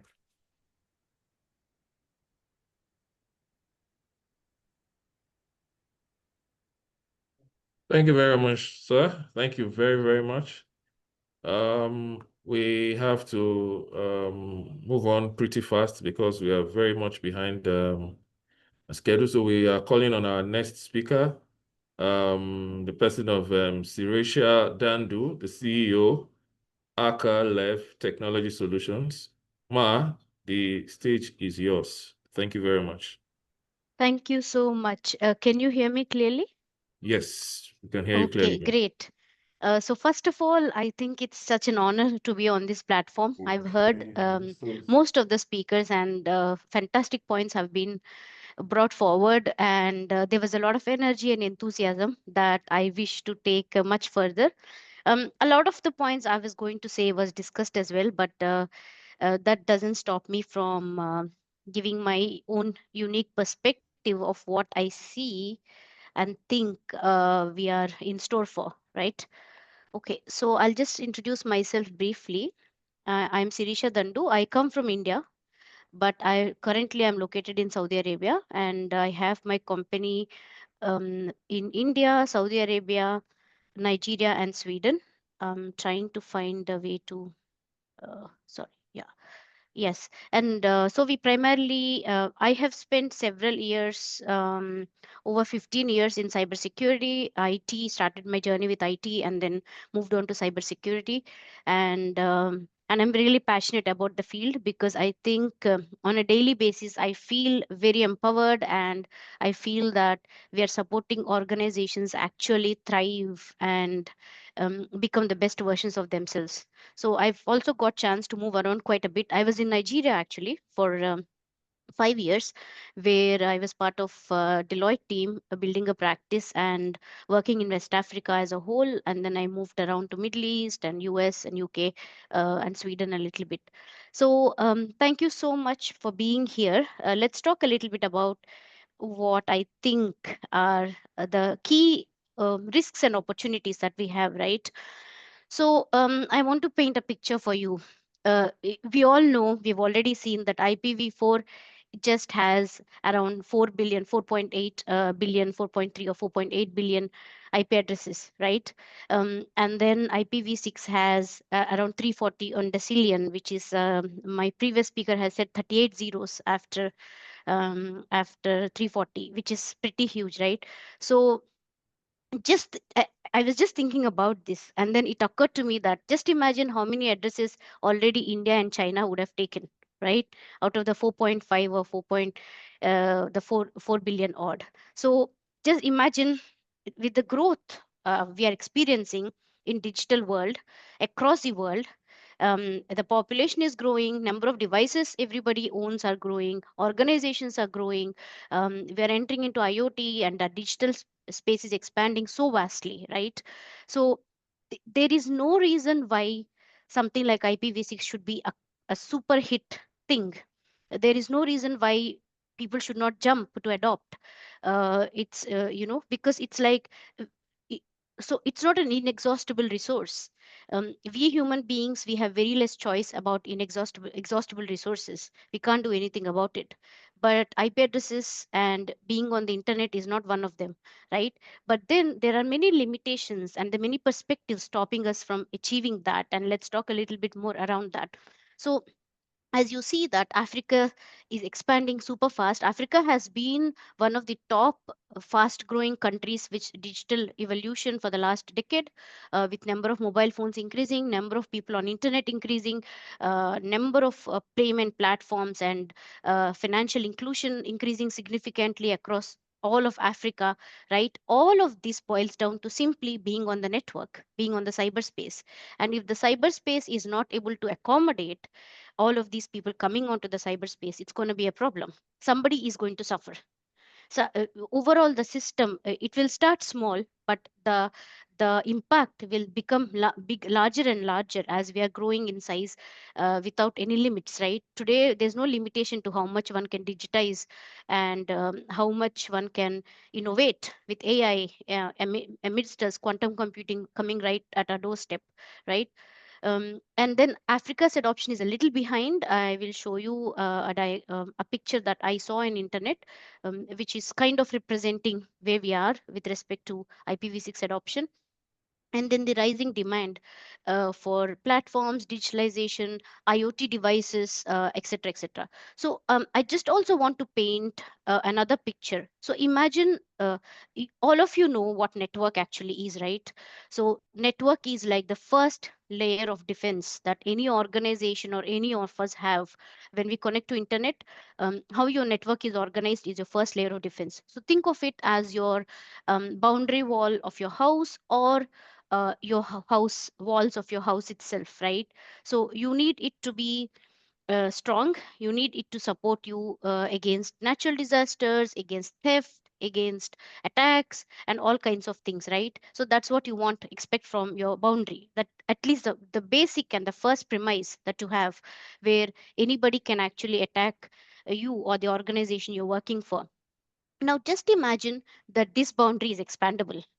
You could actually, with some considerations of cost considerations and technical considerations, you can move this boundary and nobody is stopping you. They're not saying, hey Sirisha, you can only live in a 6 foot 6 by 4 inch house. You can expand this as you want. Unlimited growth potential, and such an opportunity exists for us today. And that's such a big opportunity that we should jump on as Africa and as a world itself, right? Because this is like gives opportunity for so much more growth. Especially think about IoT devices, for example, right? You think of large organizations. Now previously what we were doing, there's a limitation on how many devices can be in a subnet, 255, 254, right? So if you have, if a large organization has several IoT devices that you want to operate using a single kind of control, or you want to have a secure zone for these, right? You can have, you are limited by the number of devices you can onboard. So we had to create multiple subnets and then offer the same level of security across those subnets, managing them centrally in order to make sure that the network is talking to each other, is cohesive, and we are getting the best results, right? Now with IPv6 intervention or inclusion, we can actually expand that. There's no limit on how many devices you can have in a subnet. So organizations can play with it, choose how they want to do their networking, choose how they want to do their device onboarding. There's also automatic onboarding with IPv6 and things like that, right? So it does give a lot of strategic flexibility in terms of how we want to organize technologically in our organization, so that we get the best results for our investments and innovation that we are taking up. Okay, so this may not be 100% exact representation. I also don't believe this is 100% exact representation, but it does show to a large extent how IPv6 adoption is across the world. And the powerful stories really are, and the recent powerful stories really are France and Germany. with very fast adoption rate, and especially that was possible because the mobile service providers or internet service providers are actually onboarding. When they're onboarding new customers, they're just onboarding them on IPv6. So there is a whole infrastructure and innovation movement around how, if you are taking up new subscriptions, if you are adding new IP addresses, how can we be IPv6 compliant already so that we can actually work with what is available in the country. So it's like a movement that is made at a policy level, at a country level, that has driven organizations to adopt much faster than in many other places. I can also see that India, for example, is a early mover when it comes to IPv6, also because of the demand, right? Our population is very high, and and it's going through a huge digital evolution at this point of time. So we are also much into this game as well. Africa, Nigeria is having some play, and then few other countries are having their initial introduction into IPv6 and starting to adopt. But I think there is still a long way to go, which is very much possible, because I think that's what this forum is all about, and that's why we are all here. So yes, what does IPv6 really offer, right? So when it comes to network, we already discussed that one of the key things that we want from network is functionality and security. If you boil down to these two things, right? Functionality wise, IPv6 provides much better scalability for network teams in the organizations, in terms of auto setup, in terms of not needing network address for network address identification NAT, and also in terms of better transparency. So we can just have a central console where all the devices in the organization are in one place. You can see what addresses they have, how they're operating, and what performance we are getting from a network perspective, and what security we can build into the network. So it's just offers a bit much more flexibility in terms of being able to play with what we have. And then IPv6 also comes with default security, default authentication and authorization protocols that will help in enhancing, identifying the users that are using the systems, what the actions that are happening over the internet, and also being able to integrate with larger global organizations that are adopting IPv6 as well. However, of course, this is all a journey. For example, if you see security tools, how they detect, identify, and showcase the threats, there is an evolution that needs to be done in there as well, as to customizing for IPv6 kind of environments, how we can do much more better threat detection and understanding.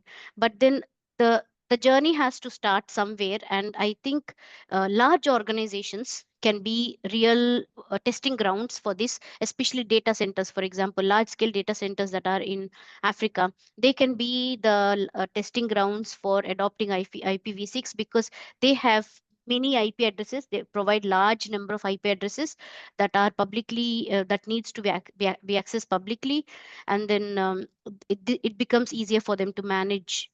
Maybe there is an initial cost involvement, of course there is, but then over the long time it helps in managing the cost in much better manner vis-a-vis the security threats. So if we delay IPv6, so the thing with IPv6 and IPv4 is the interoperability between these two is not that great. So organizations can still adopt IPv6 in a slow and steady manner, or in a planned manner, but then we have to understand that there has to be a proper segregation, and then you can adopt IPv6 kind of networking for a specific set of devices or a specific environment that you want to create. Let's say you want your cloud environment to be on IPv6, but your on-prem to be on IPv4. There's still interoperability issues, but then there are solutions one can use, or methodologies one can put in place to solve that. It's not like so. That's what makes this even a little bit more challenging, because organizations are struggling where to start, understanding where to start, because they probably don't have the budgets to go full-fledged on IPv6, or the time or the energy and resources, right? So what we as a team, what we as as a group of people that have experience in this and have seen the challenges, right, we have to also start designing methodologies that organizations can adopt in being able to move from IPv4 to IPv6. It is not knowing and facing and the fear of not being able to, the fear of the downtime, fear of not knowing what will happen after we move, I think is stopping a lot of organizations that could make this journey. So what we need to do is we need to educate as much people as possible from policy level, country level, of course, at all levels. But we can actually do this at organization level as well. I have seen a lot of presentations where there is this movement happening at international global level, and then we saw the um, Ivory Coast, where the ISPs are part of this committee that is discussing all of these things, right? So that's what we need to do across board in Africa. We need to bring ISPs into one room and we need to talk to them. What are the challenges? How do you go from point A to point B? Can we target in 2026 X number of organizations that are large scale and have a larger internet footprint and device footprint as our first set of organizations we want to take to IPv6? So that kind of planning should be in place. And the thing is, as we the thing about technology is something that is relevant today becomes relevant 3 to 4 years from now. So as IPv6 is gaining momentum across globe, um, the most likelihood is that the security tools will be fine-tuned to handle IPv6. Many systems and solutions that are built will be fine-tuned to handle IPv6. So IPv4 will slowly start losing its support, will start losing the technical skills and expertise and things like that. So we have to move with the changing times before this happens. And then we have to develop skills and expertise in Africa.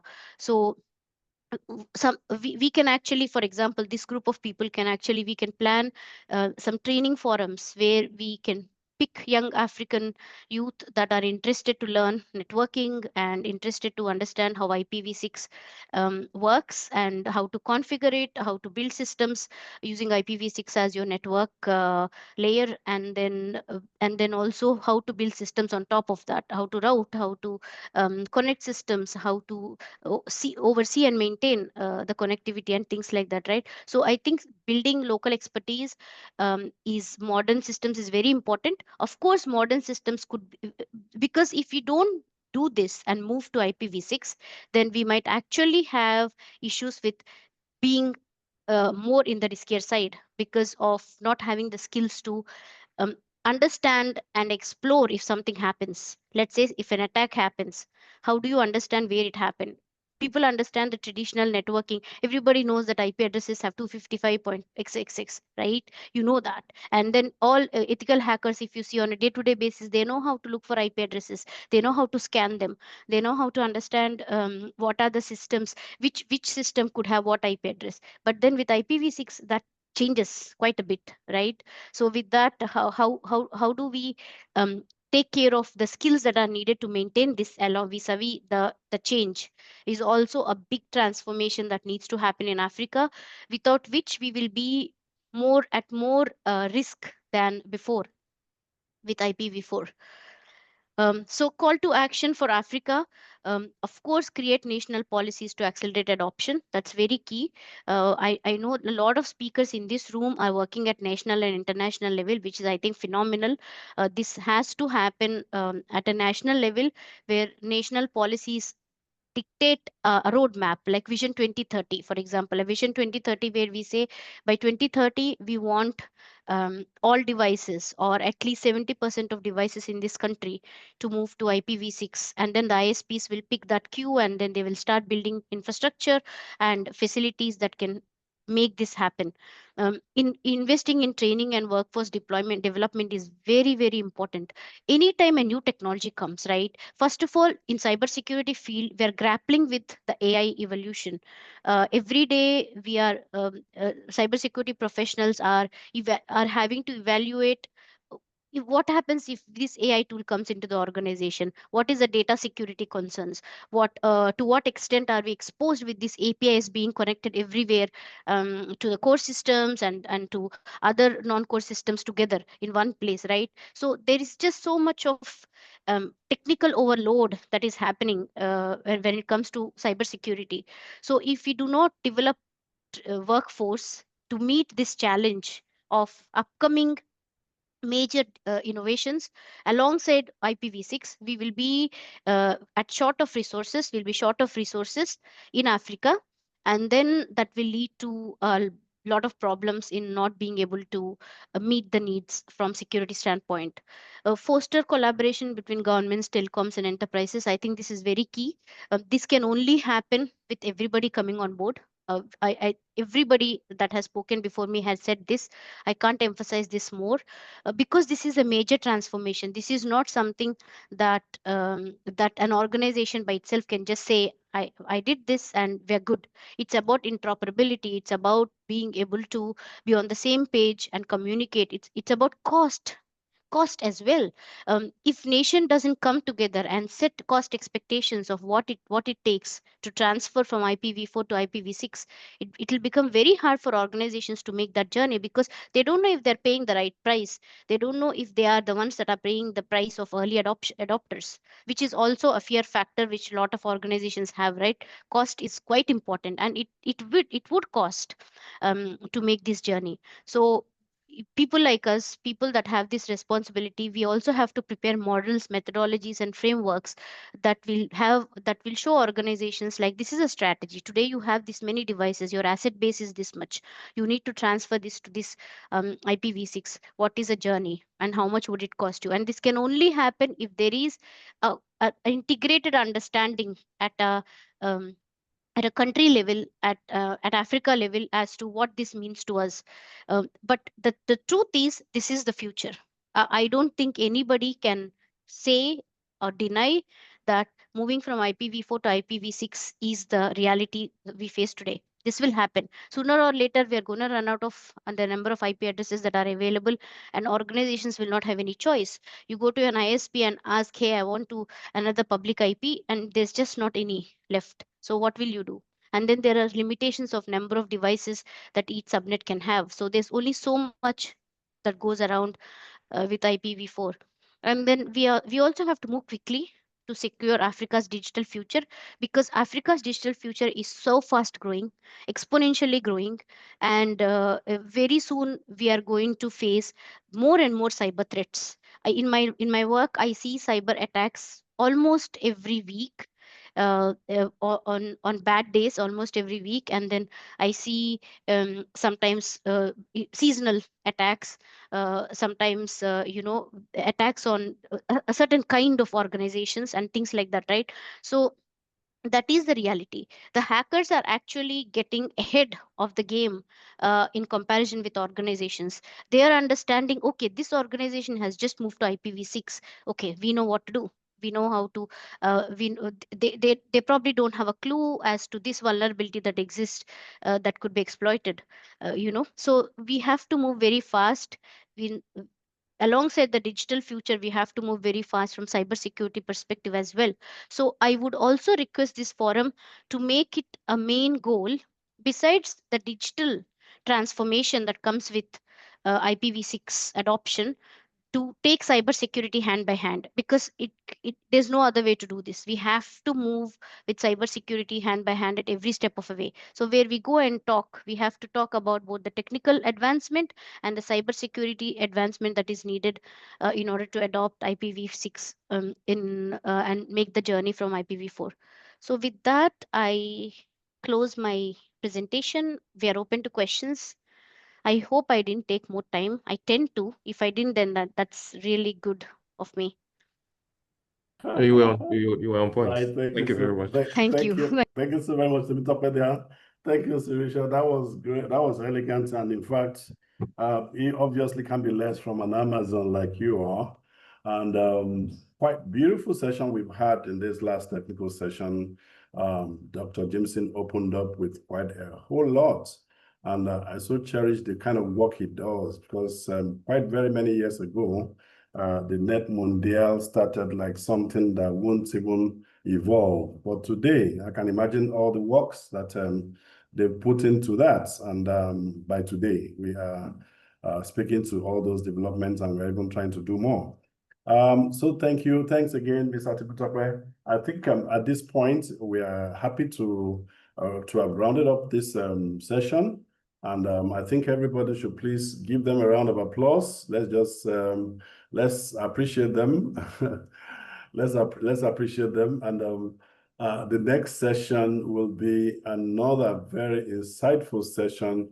It was pretty large that we had to have to break it into two. We're going to have the first segment, and we're going to have the second segment, which is going to be another fire time, It's going to be another very, very interesting time. For time, we may not talk about what do you think?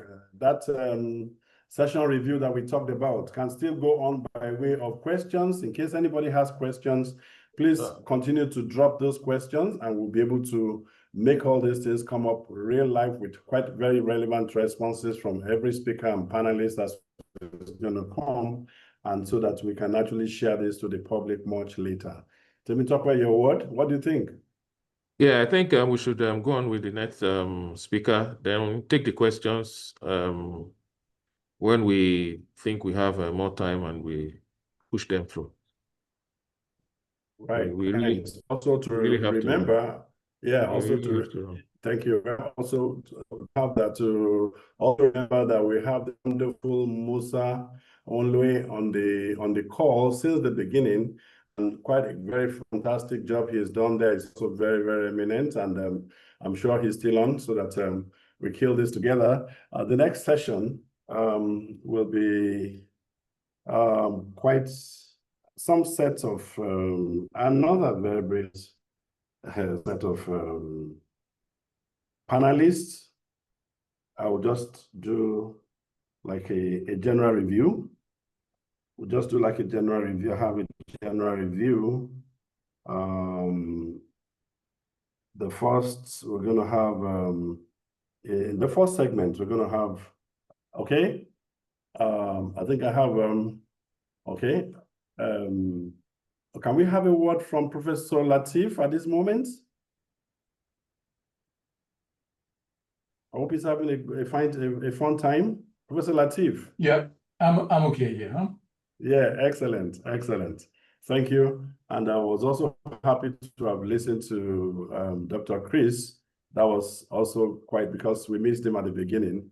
And I'm also still missing my chair, Dr. Taib, but I think but then he's still on the call from what he shared with me. So in this new segment, we're going to have two panels, and this will be involving the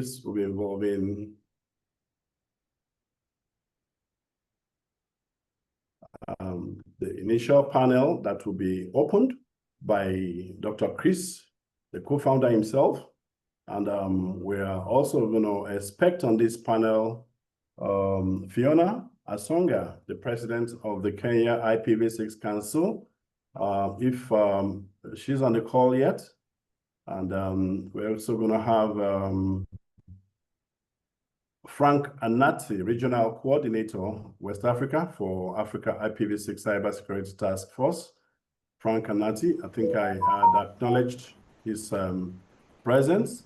And we are almost going to have our on Amazon, Ni Lola Adeyemi, the Chief Marketing Officer for Africa IPV6 Cybersecurity Task Force. And that's on the first segment. On the second segment, we're going to have Professor Zelalem Mengistu, the President, Ethiopia IPV6 Council. And we're going to have Jake Jones, Head of Infrastructure and Business Program Manager at BSV Association in Canada, and Dr. Riyad Hattani, the co-founder of Zona Partners, San Francisco, US. So I think for timing, we had actually structured that so that we can be good with the time zones. But then the first panel will just kick that off as of this moment. And while I acknowledge Mr. Temitope, which we're going to do this together, we will actually expect the first panelist who will just take a question. We'll take a question, and for a few minutes, share your thoughts. We'll take one question, a second, and we have a general, and that general will be able to, let us have a general overview of what we think, on a particular subject matter that is globally advancing the world, which is the artificial intelligence, as it were. Today, we've listened so much on IPv6. We've heard about how this is evolving in perhaps other continents, and Africa is also growing, as we can see from the speeches. So I will actually expect that we have Dr. Chris. Let me confirm that Dr. Chris. Yeah, I'm here. I'm here. Excellent. Thank you very much. Thank you. Yes, thank you. Let me also expect that I have Frank Anati. Yes, I'm here. I hope you can hear me loud and clear. Excellent. Very well. The sound is very good. It's almost like you're in Lagos, but I'm sure that must be Accra there, right? Yeah. All right. Welcome, Frank. Thank you. Right. Dr. Chris. So the other will be our own Nilola Adeyemi. Yes, I'm here. Good afternoon, everyone, or good morning. Excellent, excellent.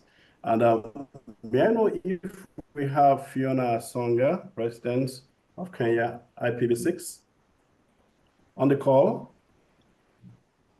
So great. Hoping that could give us some additional time that we're seeking for better listing for.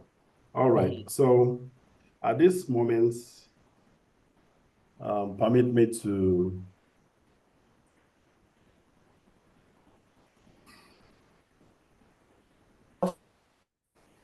on the first speaker, Dr. Chris Waje. Perhaps just introduce yourself, sir. Thank you. Let us have an introduction. Let's get to meet you. Let's get to meet you. In 60 seconds, let's get to meet you, sir. Thank you very much, Amos. And of course, on behalf of the African IPv6 Cybersecurity Task Force, I wish also to welcome you, but need to submit that the real champion of this platform is founder and co-founder, Dr. Professor Latif Ladid, who has, of course, has sojourned all over the world, as an evangelist of this IPv6 movement. So I salute him exponentially. My name is Chris Waje, and I was privileged during the 1999-2000 Y2K survey to have pioneered the National Policy for Information Technology for Nigeria. And this has resonated all over Africa. So we are still there. I met Professor Latif Ladid in 1914 in Rabat at the World Summit Award, where my company was selected as one of those pioneer innovators. And ever since that, the bug of IPv6 and cybersecurity has been cut. And of course, that's why we are spreading the word that this is the time for Africa to wake up to the digital promise that is unveiled. Thank you very much for having me. Thank you so very much. And being the starter of the segment, sir, please, I'm privileged to share the first question. And that being that this task force is a mission after your own heart. From your strategic vantage point, what is the single most critical action African national governments must take to mandate the secure IPv6 adoption as a matter of digital sovereignty? Thank you very much, great man at Amos. I think for the privilege of the esteemed audience here on the platform. There is need for us. I think there are really two most critical factors, as it were, not just one. And for the digital sovereignty of Africa, those two most critical factors will be pillared within the first instructive need to amplify IPv6 adoption. And I will amplify it with respect to Africa as mandatory IPv6 adoption for Africa. Mandatory in the sense because Africa is a latecomer in the digital transformation ecosystem. And of course, these two most important mandatory adoption for IPv6 for Africa and digital sovereignty, just apart from education for all Africans, are, for example, you'll be looking at proactive digital governance and infrastructure control. Those are the keywords: proactive digital governance and infrastructure control. And this is imperative in order to supercharge and, of course, an uninterruptible power supply, which is very important. You cannot go to the moon without power. These are critical for keeping African data traffic in Africa at the speed of quantum computing and AI. There is no other way that I've seen that you can do that. You can do that with IPv4, okay? So the second will be the digital security and scalability aspect through, again, mandatory internet protocol adoption of IPv6. So those are critical pillars that we must interrogate. When governance is speaking about technology, they are not really aware of the imperatives of the speed to be able to deliver those policy instruments into action. Because as we speak, Africa is about 1.4 billion people. And of course, for every nanoseconds, we are having new entrants into that population. And if you want to track them, IPv6 addressing system is the key enabler for us to establish the governance. So the mandatory aspect of this IPv6 is very critical, as I said, and because we need to be able to ensure that we deliver them sporadically, across the. Because the need for ownership and control are strategic imperative, and they should be non-negotiable for Africa. It's about data. If we page in within the cluster of the supposedly map of Africa, which of course we know is about 3 times bigger than what we have on scale on the world map. Africa has about 3,000 languages, which of course you map them into one. You're talking about quantum data. I don't see any other continent, not even South America has that. Those are huge resources. If you translate those languages, people, into the hidden resources under the earth crust, then automatically you are going to stop wondering why people are coming into Africa, while explorers are coming into Africa for the past 5 centuries, 500 years, and they're still coming. So Africa has the inexhaustible resources to be able to feed the world. But then that has to happen at the control and, of course, of the African data sovereignty. So I'll stop at that so that other people can also get into it before we get into the issue of scalability and security aspect of how we can augment those data control and, of course, amplify the speed for global competitiveness within the ambient of accelerating digital education, scaling up Africa, and a lot of issues. And don't forget, when we talk about Africa, we're not just talking about the African man. We are talking about Africa, men, children, women, girls, everybody at the speed of empowerment, digital empowerment, and innovation. Thank you, sir. Right. Thank you. Thank you so very much there. I appreciate all those insights. Thank you so very much. I want to move next now to Ghana, where we'll be speaking with Mr. Frank. Now, please focus on capacity building in West Africa. What are the most effective ways to build local IPv6 security expertise? No, should we focus on academia, certifications, or hands-on workshops for existing professionals? Okay, thank you for the question. It's great to be part of this panel. And I would say when it comes to building expertise in IPv6, I would say we have to actually look at a hybrid approach. That's the most the best approach. You can't just leave out any other, because being academic, when you talk of certifications, hands-on practice is all needed. So when it comes to academics, we have to look at encouraging universities to actually embed the IPv6 and the cybersecurity into the core curriculum.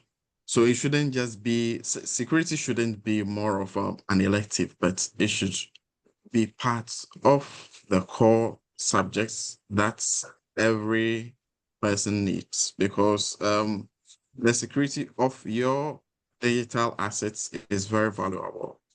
When it comes to certification, we can look at promoting vendor neutral certifications, and we also have Afrinic that has the Afrinic IP Academy, where they also offer IPv6 engineer certificates, and that's something that could help build up expertise, because with these, it helps validate your skills and also help attract global opportunities when it comes to IPv6. And last but not the least, looking at hands-on workshops, we need to use real-world labs to actually simulate secure configuration, because if you don't configure the IPv6 well, people can have access. There can still be bad actors that have access to your infrastructure, even though you are using IPv6. And also we look at the simulating IPv6 attacks and defense strategies that would actually bring a concrete hands-on skills to whatever you learn, to actually give you the real world expertise to implement. Thank you. Thank you so very much. Right. Those perspectives clearly actually speaks to what has been happening and to the general mission. And I will at this point also want to tackle Nilola Adeyemi. I would like to Nilola, are you on the call? Now, Yes, please. I am. Excellent. May we know a practical challenge, visibility, what are the first concrete steps an organization, security team must take to gain visibility, control over IPv6 traffic to eliminate dangerous blind spots? From your heart security official and expert. Yeah.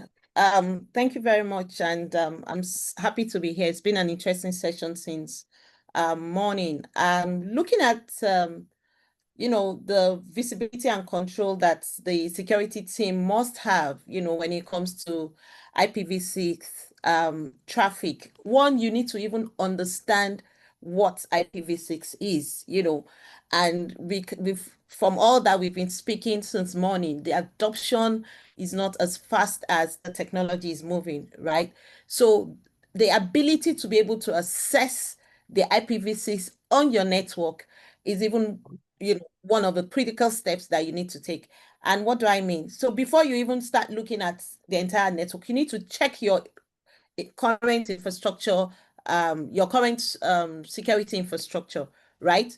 You need to check your firewalls, your IDPS, your IPS, your SIEMs, you know, all the network monitoring solutions that you have, right? And you need to check which one of them is IPv6 enabled. And how do you do this? You need to verify the IPv6 support that is being licensed and enabled on those, you know, infrastructures that you have. Again, you know, there are other steps that you can look at apart from just pinning down to a typical step to take when you're looking at visibility and control, especially when you're looking at it in the aspect of the blind spots. As much as IPv6 is here and we think there is a control that is more that there's a more stringent control compared to IPv6.4, right? Again, the attackers are looking at the loopholes, and the loopholes are there. So there has to be something around, you know, there has to be like a massive network discovery when you're looking at IPv6, right? We have to use what is called like a massive passive listening, you know, to discover where your IPv6 enabled devices are, you know, and you have to also ensure that there's a network scanning.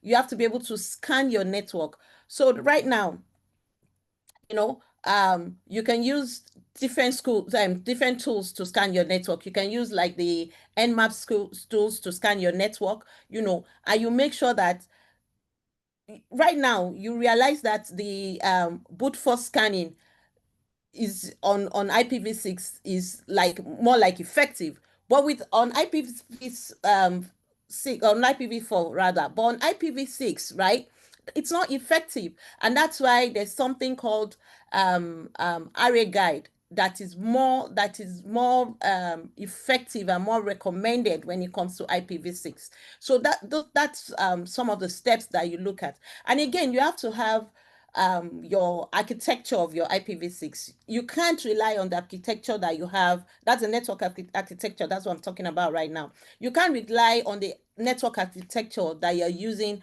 for your IPv6, IPv4. You have to build its own architecture. And again, you have to also have your security policy when it comes to your IPv6. You can't maintain the same security policy that you have, because again, you have to look at areas like the acceptable use of the policy, you know, like we have in the ISO 27001. You have to look at, you know, who should have access and when they should have access. You have to be able to define, you know, the request that is being assigned on the IPv6 network and the space, right? And of course, again, you have to harden the network infrastructure, because as much as we're looking at getting into this technology, right, the attackers are also looking at the vulnerabilities that are available. I'll tell you one thing, and I'm not shading any OS. For instance, Windows, right, has this, you know, default access when it comes to IPv6, unlike other you know networks, right? And you have to ensure that on your IPv6 network you have it as, you know, set as denial as instant. Otherwise, when attackers come, that's the first thing they do. You know, they replicate what is already existing, and they want to like use that to push the array messages into your IPv6. So these are the areas that, you know, we need to look at when we're looking at visibility, when we're looking at control, when we're looking at how to, you know, secure our IPv6. Thank you. Thank you so very much for those insights, and they're quite helpful.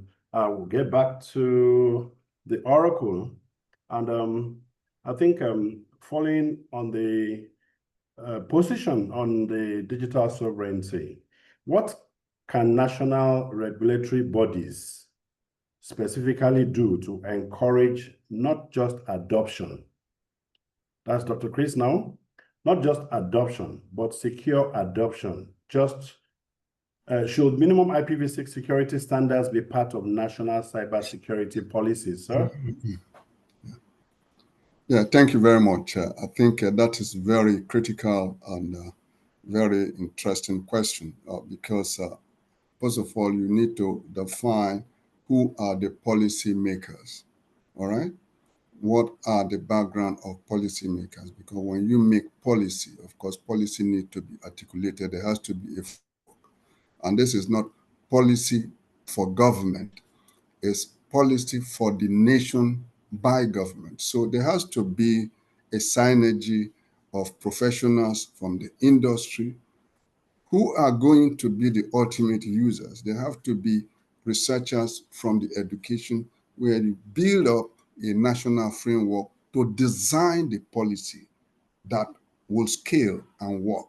So in the first place, if you don't take the step of ensuring that you can scan, the robust representation of eggheads that could formulate that policy before you even present it to the public as stakeholders, then automatically you have a failed accomplice on the arrival.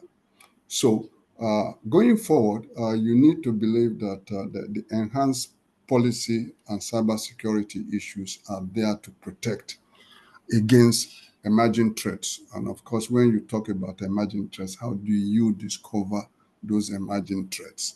Of course, it is significant to make sure that really you are protecting the nation via, of course, the ability for economic stability to be able to ensure that you can really rely on the infrastructure. Now, what about the development of the facilities that you adopt to implement the policy? Where do they come from? What are the critical technical policy for the usability importation of those aspects of infrastructure? Who controls them? Who investigates the backdoor of the listening devices and all without that really send back messages to the producers? Ordinarily, structures or infrastructure that has to be designed has to start from the local aspect of need. There has to be researchers on ground. I'll give you an example. The local government stacks that are placed in there for the connectivity of rural telecoms. Some of them are still using this 2G stacks, and they have that's base stations that convert all those things. But when you look at it critically, there are a lot of gadgets that are loaded on top of that and that is not responsive to the local needs. And of course, that increases the latency and the drop cost that you see. I mean, when you go to the village, you experience really what the data need, as if there is an intentional technology design to create that perpetual dependency and latency of growth on the local area, which of course resonates in the rest of the country. So you need to have a significant architecture, blueprint, and roadmap that you can synergy to be able to now authenticate the functionality of those equipments that you are acquiring. And in other cases, what are the benefit of your technical education if they cannot produce a substantial, say 30%, 40%, or 50% of those equipments, or do the design of what will be molded from your providers? Those are critical aspects of policy. So policy will be really not just for the public that consume. Policy should focus on acquisition of that technology and what role is government and the people playing for its control, because they are the users. At the same thing can be equated to medication and drug. You import everything, chalks, chemicals, and whatever. And hey, yes, they are giving approval to come into the country. But what we are saying, why can't we design those specifications of the medicine to be produced or in country, or when they are imported, they have to be in conformity. We know that NAFDAC is doing a lot of things. So there are layers of all these aspects of what we can define as the digital sovereignty on IPv6. But I take you back into choosing the choice of driving your policy 21st century or this technical aspect of digital revolution with IPv4, or you drive it with IPv6. You will see, I mean, even a small kindergarten that plays, with toys should be able to tell you that these issues that we are talking about is really not a pledge for, oh, if I want. No, this is a mandatory responsibility of ensuring that the country can move forward, that the continent can move forward, and you have a synergy. And then we talk about compatibility. What is Africa doing in terms of equipment compatibility? Okay, if we have equipment compatibility in terms of sourcing and manufacturing, we can buy them in bulk, and then the price probably will be 20% of what each African countries are buying at colossal amount. And of course, how to repair them. So let me just skip there so that I'll give other my panelists that time to be able to engage before I come to my closing remarks. Thank you so very much. Thank you so very much. I'm sure if we even allow that, we know where we'll be. So much insights yet. We appreciate that, sir. Thank you. So I'll move back once more to Mr. Anati. And we want to know, for a typical African SME, or a startup, as we call them, with a very little budget, how would you advise them to prioritize the investments, to achieve a cost-effective yet secure IPv6 deployment? Where should they start? SMEs. Okay, thank you for the question. With SMEs, the first and foremost place I would tell them to actually start when it comes to the deployment, since they don't have that much budget That's right. for full implementation, they can look at a dual stack system. With that, at least with that, there would be they would avoid service disruptions once it's a dual stack system, while they actually use IPv4 and IPv6 while trying to transition to the IPv6. So I would advise the use of managed cloud services that offers built-in IPv6 support and IPsec encryption. So I think most of these cloud services, such as Google Cloud Platform, Microsoft Azure, and AWS provide all have these kind of built-in IPv6 support already in their services that they provide. And also, I would advise they invest in basic end-to-end protection and VPNs, which are actually quite affordable. And also implementation of DNSSEC when it comes to their websites, and firewall rules that's tailored for IPv6 traffic, because that also helps. And also, as an SME, if you don't have that much resource, you can pool resources with other SMEs when it comes to implementation. You can share workspaces and group licensing, trying to implement some of these policies. And one thing too is to try and avoid NAT dependency, because NAT is not a firewall, as Dorothy Gordon stated earlier in her earlier submission during her presentation. So that's what I would like to add to it. Thank you. Thank you so very much. I'm sure, even for myself as an SME, I think I've picked one or two stuff which I think is already working for me. And I can see quite a couple of reactions, especially from Dr. Wallace, where I see the reaction between the Microsoft Azure and the AWS, but then we'll come to that at the right time. Thank you. Thank you so very much again, Mr. Nati. Okay, so I'll get to our Amazon, Ms. Neola DME. Again, I want to just get more specific. Could you highlight the IPv6 rogue router advertisement? That's attack vector, and explain how African network teams can both detect and prevent this. Thank you very much. I mean, that's interesting. So I'll first start by defining what rogue router advertisement attack is. Usually what it does is, it's quite fundamental to network attacks, right?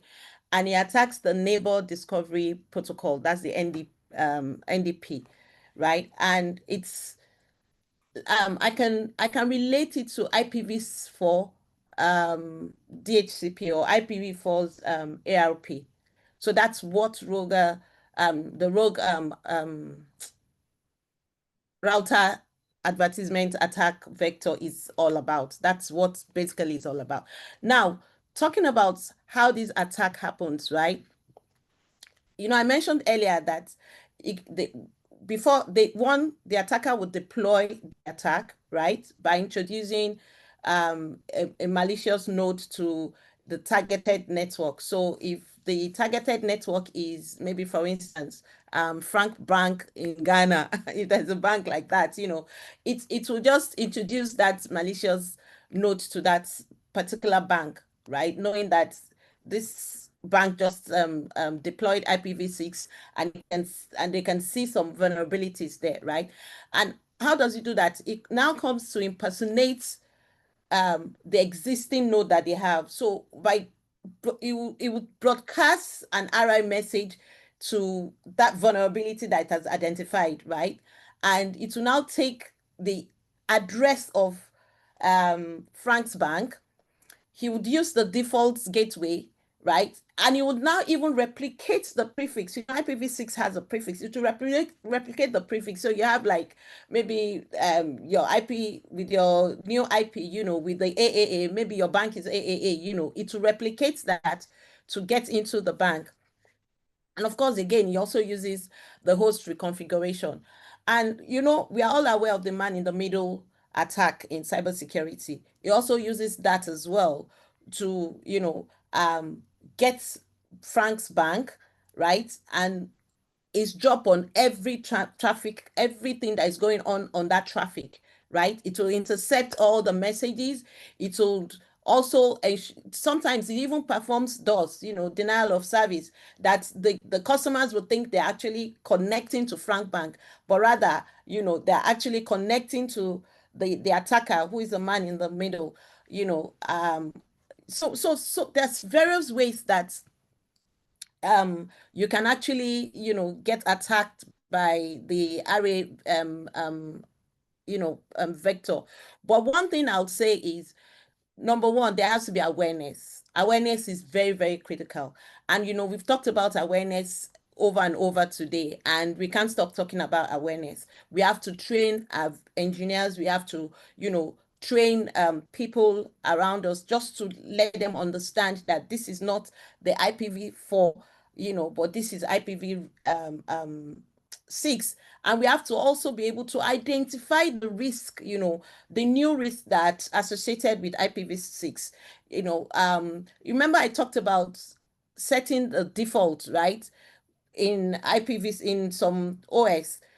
That awareness needs to be there as well, so that they know that, look, any IPv6 address that you're not using, please remove it from the network, or deny it from the network, so that it's not open and it's not vulnerable to attack, right? And there has to be audits. You can automate your audits, you can manual audit as well, but you need to audit your network to be sure that there are no vulnerabilities anywhere. And of course, you have to also implement what I mentioned earlier as ArrayGuard.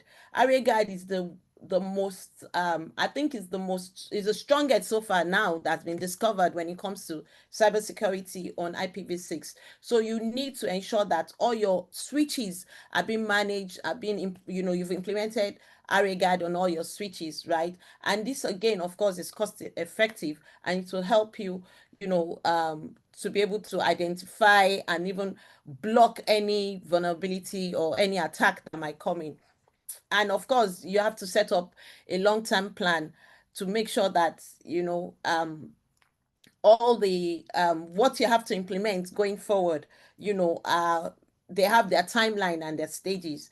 You remember that I also talked about the having a security policy for IPv6 earlier. It's very, I'm reiterating this again. It's very, very important, because if you have your security policy, you will know who to give access to and what to give access to. So for me, I think it's very important for the team in Africa to start looking at, how to identify, how to know first, how to know your IPv6, and how to identify the switches, your routers, your devices down IPv6, right? How to manage it, right? And you need to also, leverage on the benefits of IPv6 as against, oh, we are moving to another technology now, it's going to cost us money. But you need to look at the benefits as against, not moving to IPv6. Again, like someone had said, one of the speakers, it will become obsolete and there will be no support for IPv4. So why don't we just jump into it now and let's make use of, the knowledge and the resources that we have, just like we have here at the African IPv6 Cybersecurity Task Force. There are lots of resources, there are lots of knowledge that we can get from here. So why don't we take advantage of that and ensure that, we have effective and cyber-free, cyber-safe IPv6 being deployed. And just before I round off, I would like to say that your AREGARD is your number one go-to when it comes to securing your IPv6. It will help you to catch, the vulnerabilities wherever they're coming from, the threats, wherever they're coming from. And of course, it will secure your network. Thank you. Thank you so very much there. Musa, I'm sure you've become restless. I see your hand. Yeah. Just to touch a bit on that AREGARD stuff. As she described it, when you're having your network, you have your first hope router, right? And that's the route where every devices from your network will use to exit the network. She perfectly put it in the terms that someone can introduce a malicious device in the network and pretend that's a router. Therefore, Right. they will send you a fake router advertisement, because NDP is made up of 5 essential messages: neighbor advertisement, neighbor solicitation, router advertisement, router solicitation, and the redirect. So now, if I can pretend that I am a router in your network, the way IPv6 operates is that you have a list of routers. So you might pick me as one of those routers.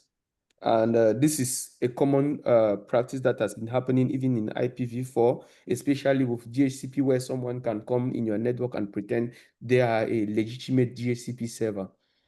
So she rightly put it very well that education is the first note in security.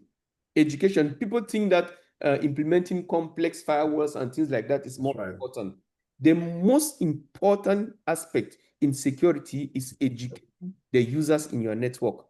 Imagine this worker, this employee in your office who has no clue about, let's say, worms, all these spywares and so on, and they are not aware. When they receive an email and there is a link in that email, they will click it. And when they click that link, it might be a malware that will now replicate on your network and cause harm. So first step, awareness. Yeah, training is very important. Now, secondly, she talked about AREGAT. AREGAT, the limitation with AREGAT is that not all devices in the network support AREGAT. Only sophisticated brands like Cisco, the Huawei's, and so on support AREGAT. So now to push it further, you need to basically you need to secure NDP. And the way you secure NDP is when you are configuring your filter rules, right? You have to block any traffic that is undesirable on your network.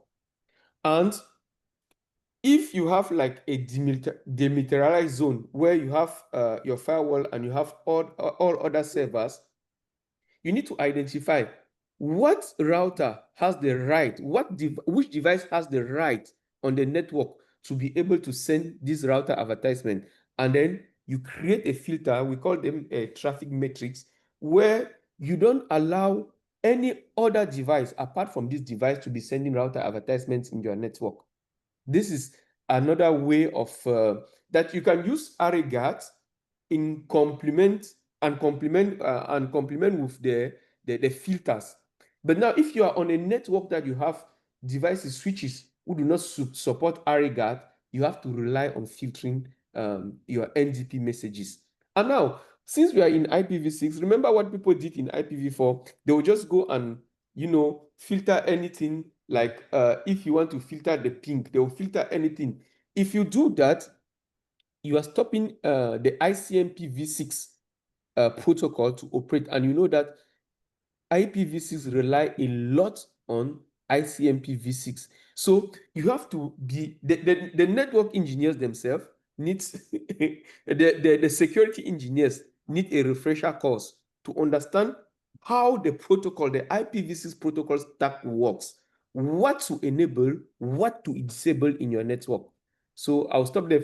In terms of this, the IPv6 security, Afrinic is coming up with a course on that, where we want to empower people with the knowledge on the risks, the limitation, and what to do and what not to do on IPv6 security. Thank you.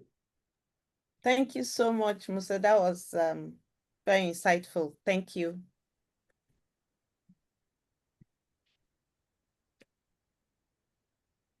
You're muted if you're speaking, Mr. Amos Temitope. Thank you. Actually, a great intervention there. And of course, that's actually the nature of this panel.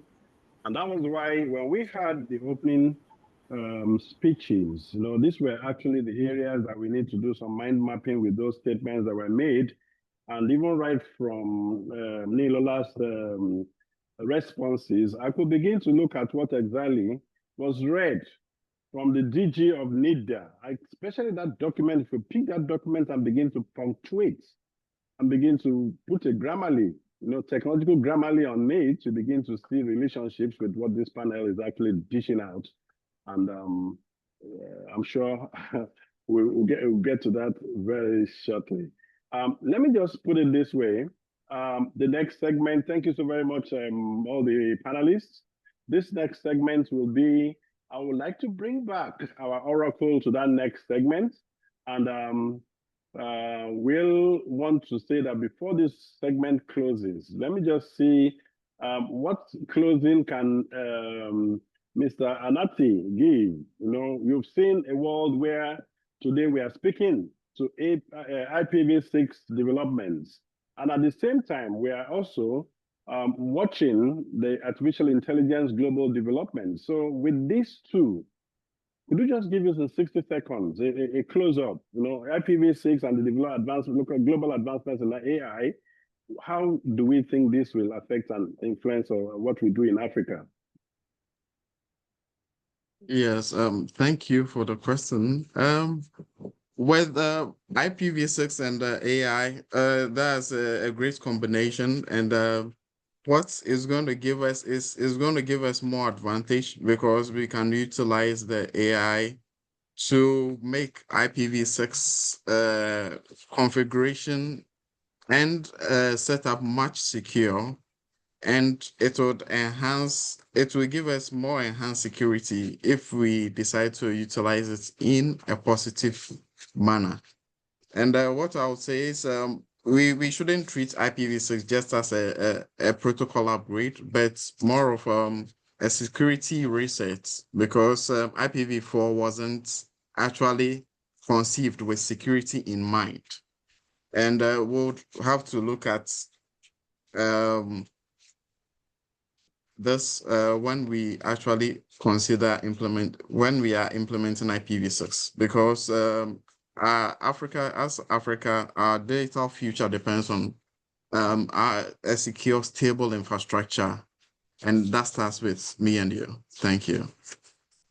Thank you so very much, Mr. Nati there, and also Nilola, your passing word.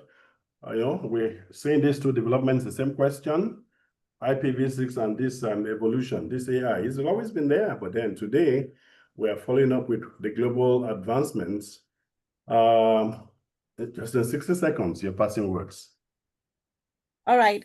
In 60 seconds, I would continue to reiterate awareness. And IPv6 has come to stay. It's a production. It's not the future, it is now. So we need to start, developing ourselves around IPv6. We need to start using AI tools, to help us, look at the vulnerabilities, to help us to look at the anomalies that might, happen through cybercrime in IPv6. And again, we should develop an IPv6 security policy so that, we have the policy and we have the implementation. And that's the only way we can help to secure, IPv6 in Africa. Thank you. Thank you very much for having me. Thank you. Please, can you just give yourself a round of applause? Okay.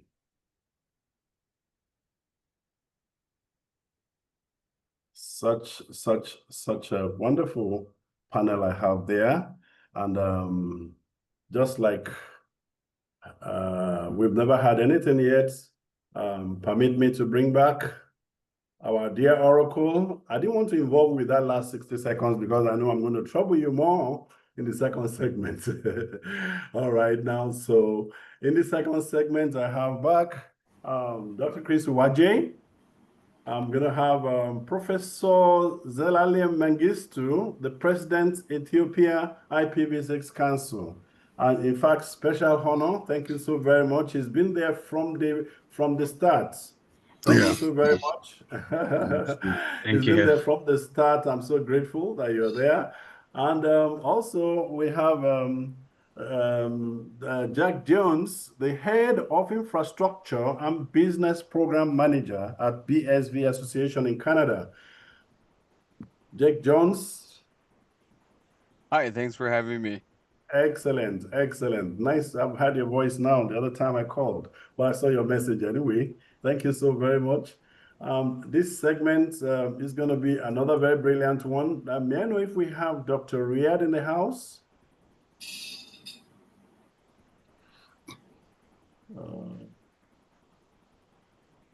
No, he cannot join. He's in a plane now. Oh, great, great, great. Excellent. So this session is about another segment. And we did this because we needed to be sure we manage the time zones in the course of getting the facts that we need at this particular stage. So it's also an extended, very wonderful panel that we're going to have here. And let me take this as the opportunity to give the floor to Professor Zelalem. Please, just in 1 second, sir. In a minute, just try to express who you are, sir, clearly, so that we get to meet you. Let's meet you, and after we also meet Mr. Jack Jones. Thank you. Good morning or good afternoon, everyone. I'm Zelalem Mengistu. I'm in the cyber field for the last 18 years, and I'm the president of the Ethiopia IPv6 Council. And it was a pleasure meeting you all. Right, thank you. So let's meet Jack Jones. Hi, thanks for having me. Good morning, good afternoon, everybody. My background is computer science, and I've been working in the blockchain field for the past 3 or 4 years. Before that, I was in insurance, And yeah, my focus is IPv6, AI, and blockchain. Thank you Thanks. very much. And once more, Dr. Chris, you help me just share a comments for the new opening, sir. Okay, thank you, Amos. My name is Chris J, and of course, I think I've pitched Jack Jones and Zalalim and all of them, and so I'm just excited meeting them because this is a powerful house, of intersection of quantum computing, AI, and IPv6, and deliverables to mankind. So I'm just happy to be here. Thank you, guys. Yeah. You're welcome. Okay. All right.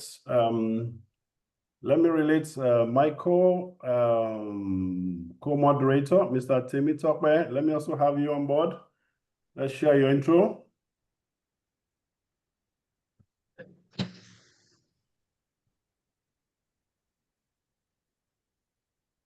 Okay. Can you hear me? Oh, very well. Yes.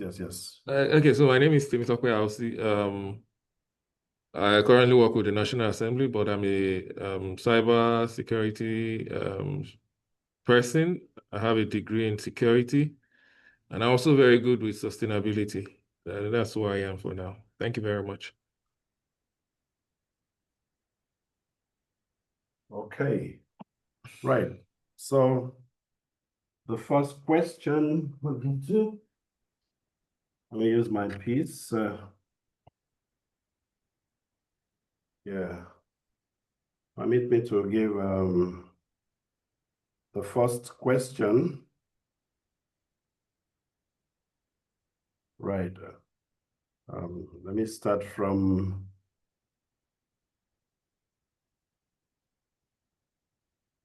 okay. Now, let me start from Jack Jones. Now, from your global vantage point,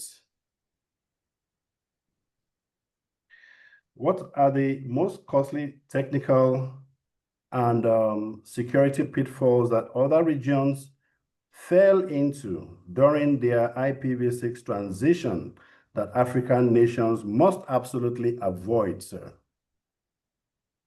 Yeah, it's a great question. So all the talks today have been excellent, and I think most of these have actually been covered, but there's a couple that were either glossed over or weren't quite mentioned.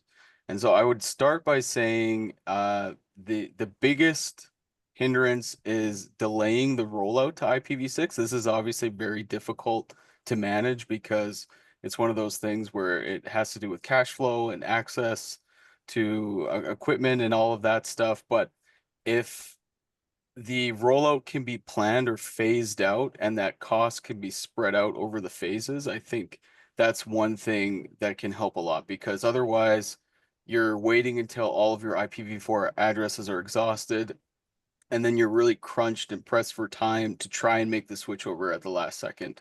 And then you're adding to your costs, higher chances of mistakes and failures. So it's better to do it in a measured way, which has already been very much discussed today. So it's been great. The next major point I would say is being careful with the fragile mechanisms to try and do dual stack. So an example of this would be like 6to4 or Teredo, those technologies where you're trying to manage both together. It's a lot better to do it separately. So you want a separate native IPv4 implementation and a separate native IPv6 implementation. It's better to do it that way. And there's even some examples like I think it's Avnik had failure rates of up to like 20%. I think Teredo was even 40%. So trying to add that complexity definitely is a major pitfall. And then building off of that, so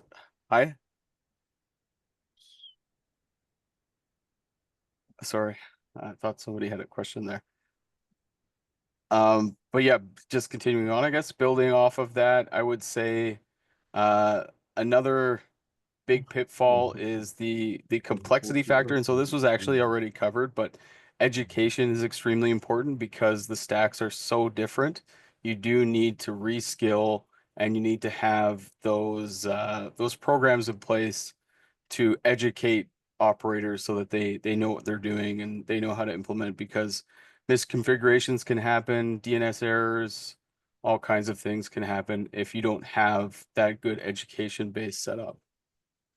Another thing would be privacy gaps. So that's things like static IP addressing. This was already pretty extensively covered by Sarisha and some others. So we don't need to really go into that. And I think, yeah, I can't really think of anything else. So I think that probably covers it. Right. Thank you so very much. Thank you so very much there. And let me just try to speak to Professor Mengistu. Now, from Ethiopia's implementation perspective, sir, what have been the biggest technical and cultural challenges in driving IPv6 adoption within the public sector, and how are you overcoming them? Professor Mengistu. Thank you so much. That's really excellent to get questioned on. So Ethiopia's journey towards the overall IPv6 adoption within the public sector, of course, has encountered several technical and cultural challenges like any other African countries or those who are trying to embrace this IPv6 route. However, concerted efforts are always underway to address these obstacles. I would say the first one, from the technical perspective, would be the limited IPv6 infrastructure support. As you may already know, the Ethiopia Telecom was the only state-owned telecommunication provider for the last 3-4 decades until recently, where Safaricom came into play. So technically, we have 2 internet service providers right now for 110 million people. So while it offers extensive mobile coverage and fiber optic networks, still the support of IPv6 has been marginal, I would say. So this limitation is really poses a challenge for public institutions who aim to implement IPv6-based services. That's one major technical challenge. The other challenge which I encountered as a president of Ethiopian IPv6 Council is that there appears to be an insufficient technical expertise.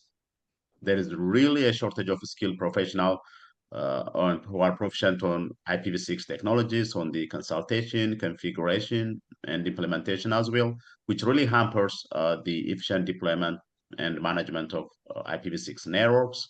So this gap in expertise can lead to implementation bottlenecks and delays, and at the end may even introduce some security vulnerabilities. So that's another point, technical point, which we need to ponder on.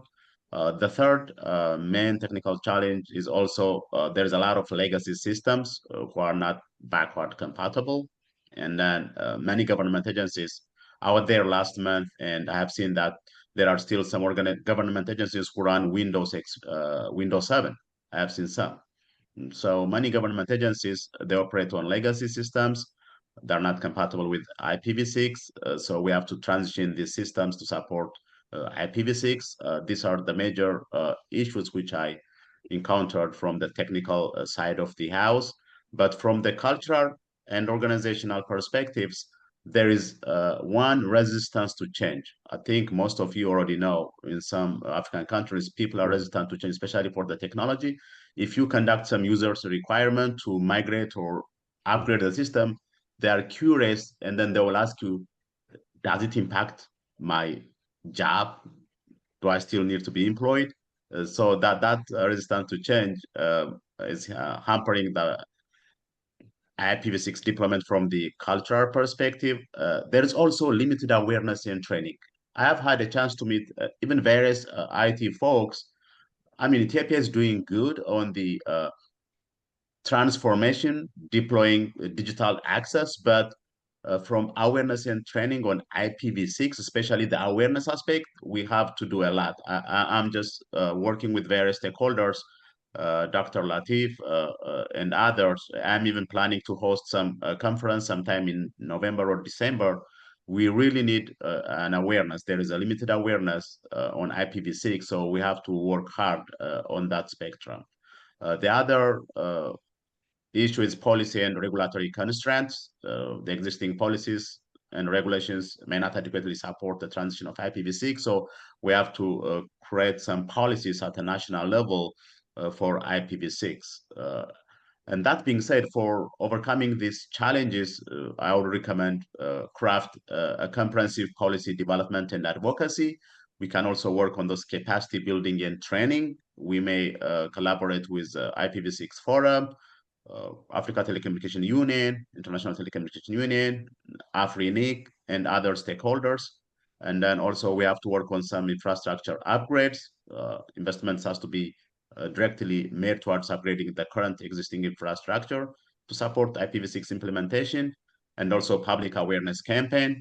And also, at last but not least, we have to have international collaboration. TPA is engaging with international partners and organizations to align its IPv6 adoption. So we have to create strategies with global best practices. That's really on my agenda in the next 4 or 5 months. I'm working on that, and then I'll collaborate with the IPv6 Forum as well to make this thing happen. Thank you. Thank you so very much, Prof. Thank you so very much there. And as I also get back to the to Dr. Chris, co-founder, Africa IPv6. I'm sure you're not surprised I'm bringing you back at every time because you are frontal and you're very important in these discussions. And at this point, as we look globally, what is the role of Africa IPv6 Cybersecurity Task Force in fostering cross-border collaboration and sharing threat intelligence specific to IPv6 across the continent, sir? Dr. Chris. Thank you very much. And of course, let me just pitch back to honor Professor Zalalim for a very articulate and punch-on deliverables that is done. I would say awesome, incredible. Those are some of the roadmaps that we need to keep in the directory of moving Africa forward.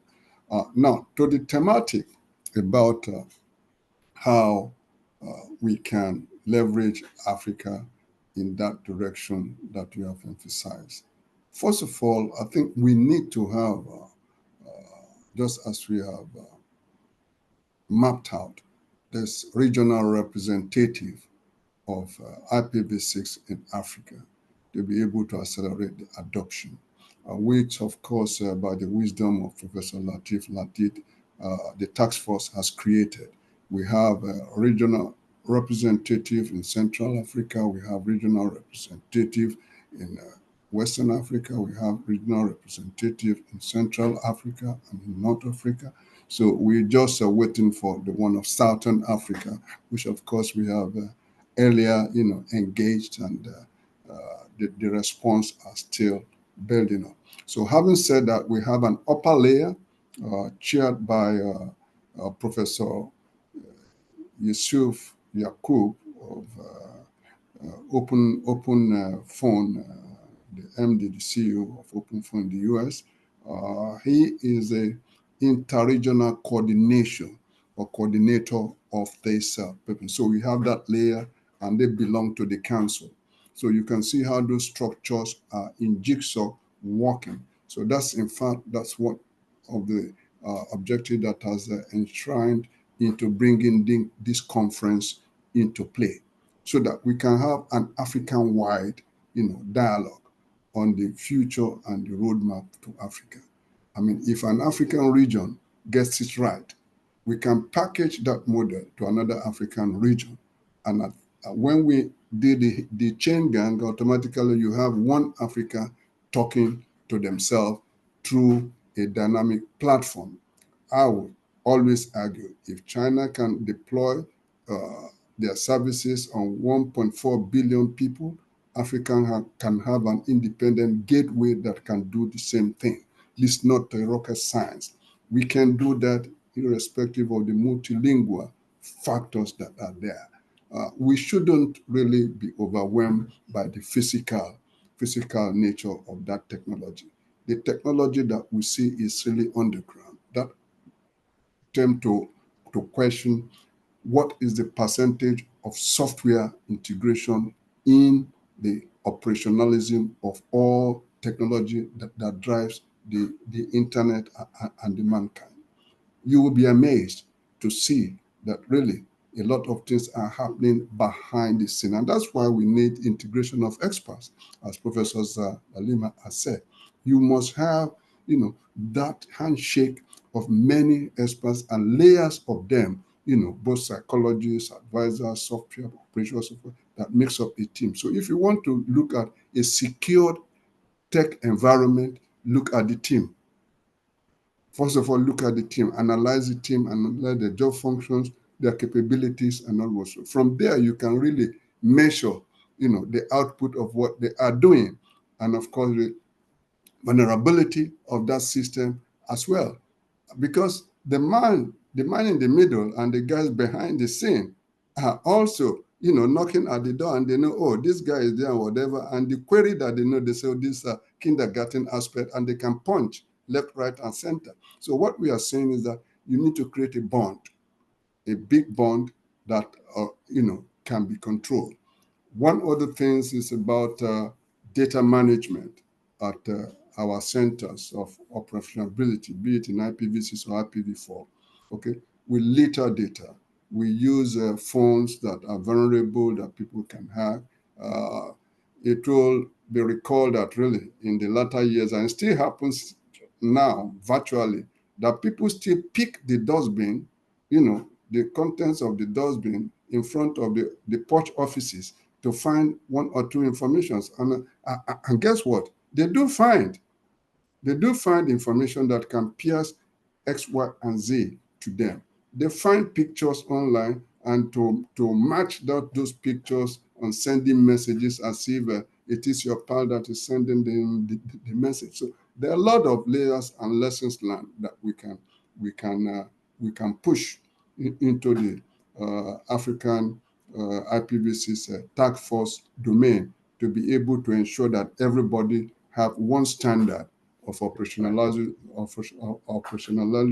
that we can bring into this sphere. I know that the moderator is there now, making looking at me, but be that as it may, on behalf of Professor Latif Ladid, his name has resonated forth and back and here, but people don't know what makes him tick. This is really a messiah that comes once in a millennium, and we want to thank him for being a co-founder of this platform, and the assurances that with the great minds that we have here, on this platform, going forward, we're going to rely on them to ensure that we can give the scaffolding and hand-holding to those who are coming behind us to move African digital environment and sovereignty forward. Thank you very much. Thank you so very much for your assurances. Thank you. I'll just briefly go back to Mr. Jake, and that I want to know that beyond avoidance, what is one positive strategy or best practice from another region that Africa should emulate immediately to accelerate its secure IPv6 deployment, sir? Yeah, so I actually have a couple of examples that I think are a really good fit. And again, they were actually kind of discussed already in some of the previous talks. But one example is India and what they did from 2010 to 2022, where they were able to switch all of their government departments over to IPv6 by 2022, and they migrated 200 plus million even by 2017. And the way they did that, very similar to the way China did it, is a top-down approach. And it was kind of a holistic approach, which has been talked about today, where it starts with government policy and government teaming up with industry leaders and everybody being on the same page, setting targets, making sure those targets are tracked, and then also all of those industry players coming up with educational standards that are shared between them. And so you have a cohesiveness that's formed and everybody is pointed towards the same target. And then that allows a lot of big things to happen. So China is now in the midst of it.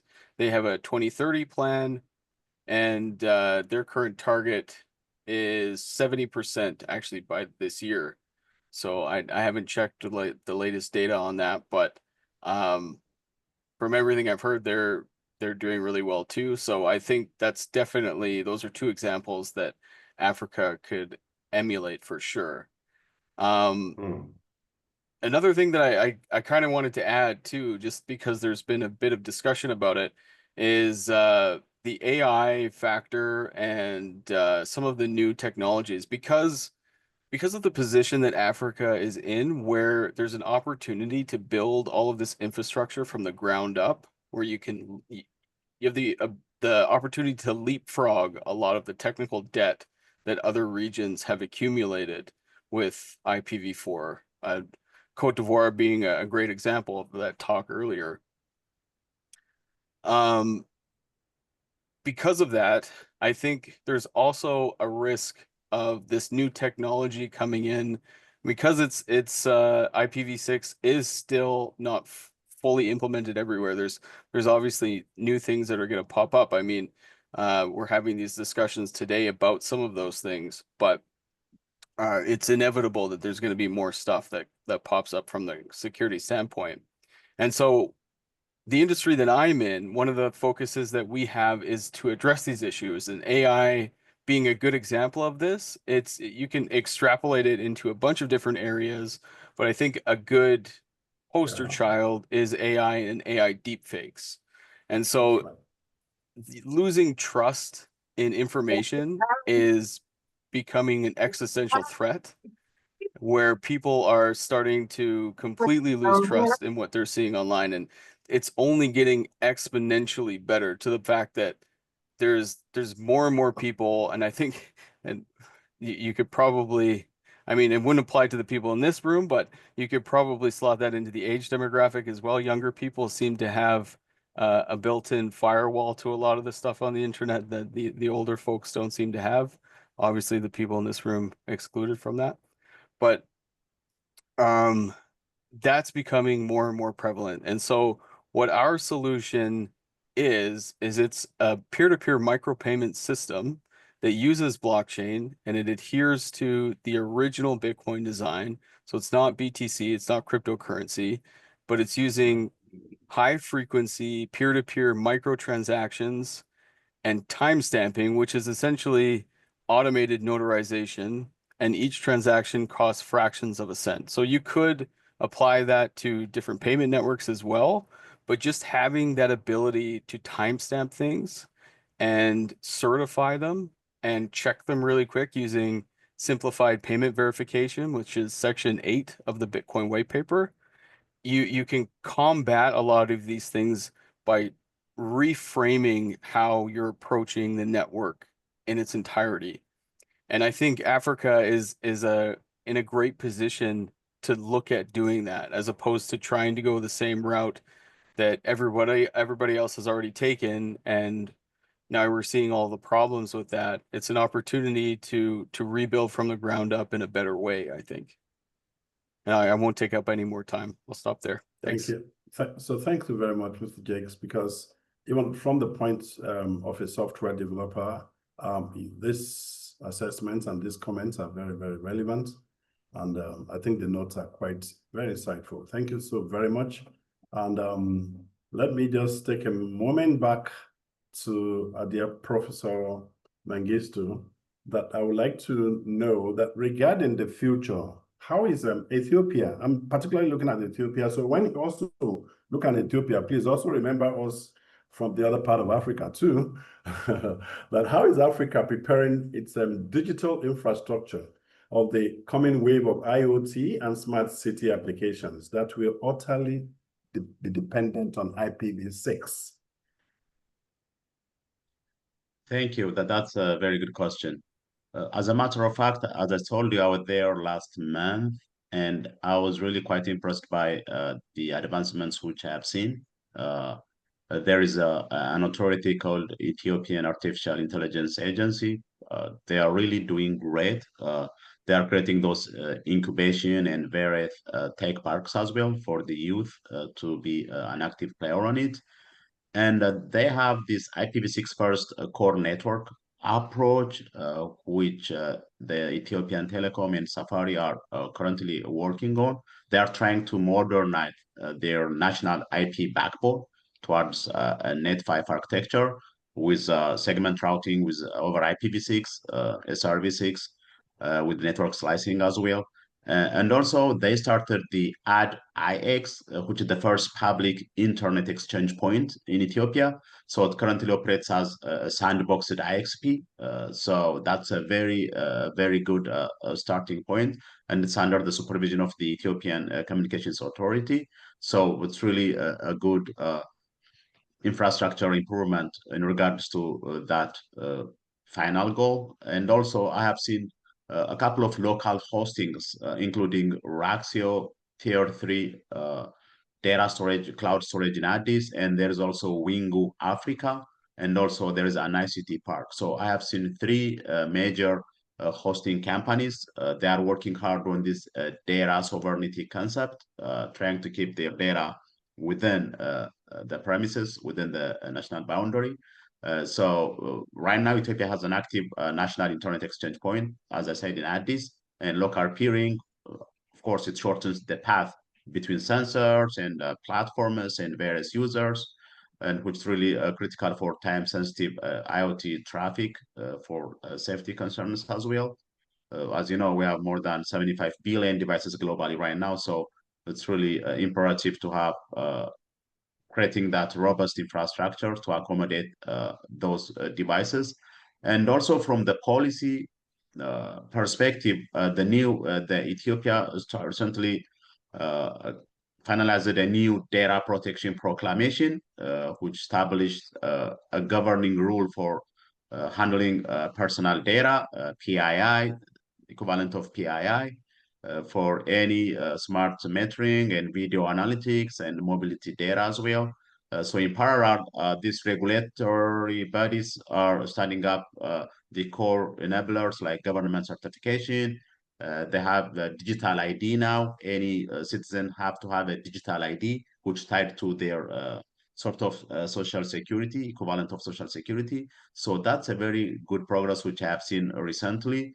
Also, I have seen readiness for a massive IoT infrastructure. They are upgrading the core backbone. They have like 7 backbones through Ethio Telecom, and they have 2 backup backbones through Safaricom. So there are 7 backbones connected to the outside world. So it's really fault tolerant. That's really very good progress compared to what it was, say, 5-6 years ago. So what we are focusing on the next, what keeps up to keep the momentum is that we have to enforce IPv6 by default configuration on all public sector procurements. When ISPs put a bid for procurement, they have to have this IPv6 by default requirement so as to force bidders to comply by providing those types of devices which are IPv6 aware. And also we can publish a national IPv6 addressing and prefix delegation plan for IoTs per city, so that way we'll have a holistic approach, and then we'll avoid confusion down the road during deployment. If you have a robust IPv6 addressing scheme and prefix delegation, that's really a good starting point as well, which I'm focusing on to work on down the road in collaboration with the Africa IPv6 Task Force and the IPv6 Forum as well, and also expand the edge footprints in regional cities, and also define a baseline device security profile.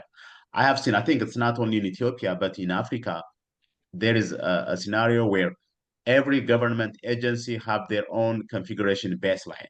There has to be one core configuration baseline. For instance, the Ministry of Foreign Affairs, the Department of Ministry of Labor, Central Statistic Authority, every government agency should have a baseline with the security standards streamlined, as opposed to creating different baseline image. So that's another project which I need to work on, because it's a forefront for IPv6.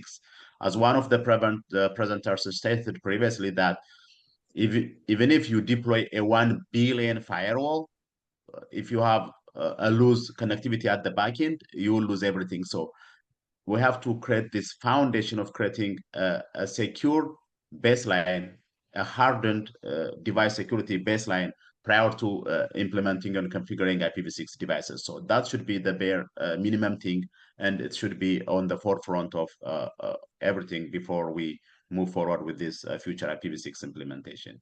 So to summarize, by combining this IPv6 native transport and domestic peering, we can create a strong data protection in series so that we can move forward and then reap the benefits which IPv6 have in stake for us. That's all I have. Thank you so much. Thank you. Thank you so very much, Prof. Thank you so very much. I'm sure the consolidation of your thoughts will be very helpful for the regions. I appreciate it. Thank you.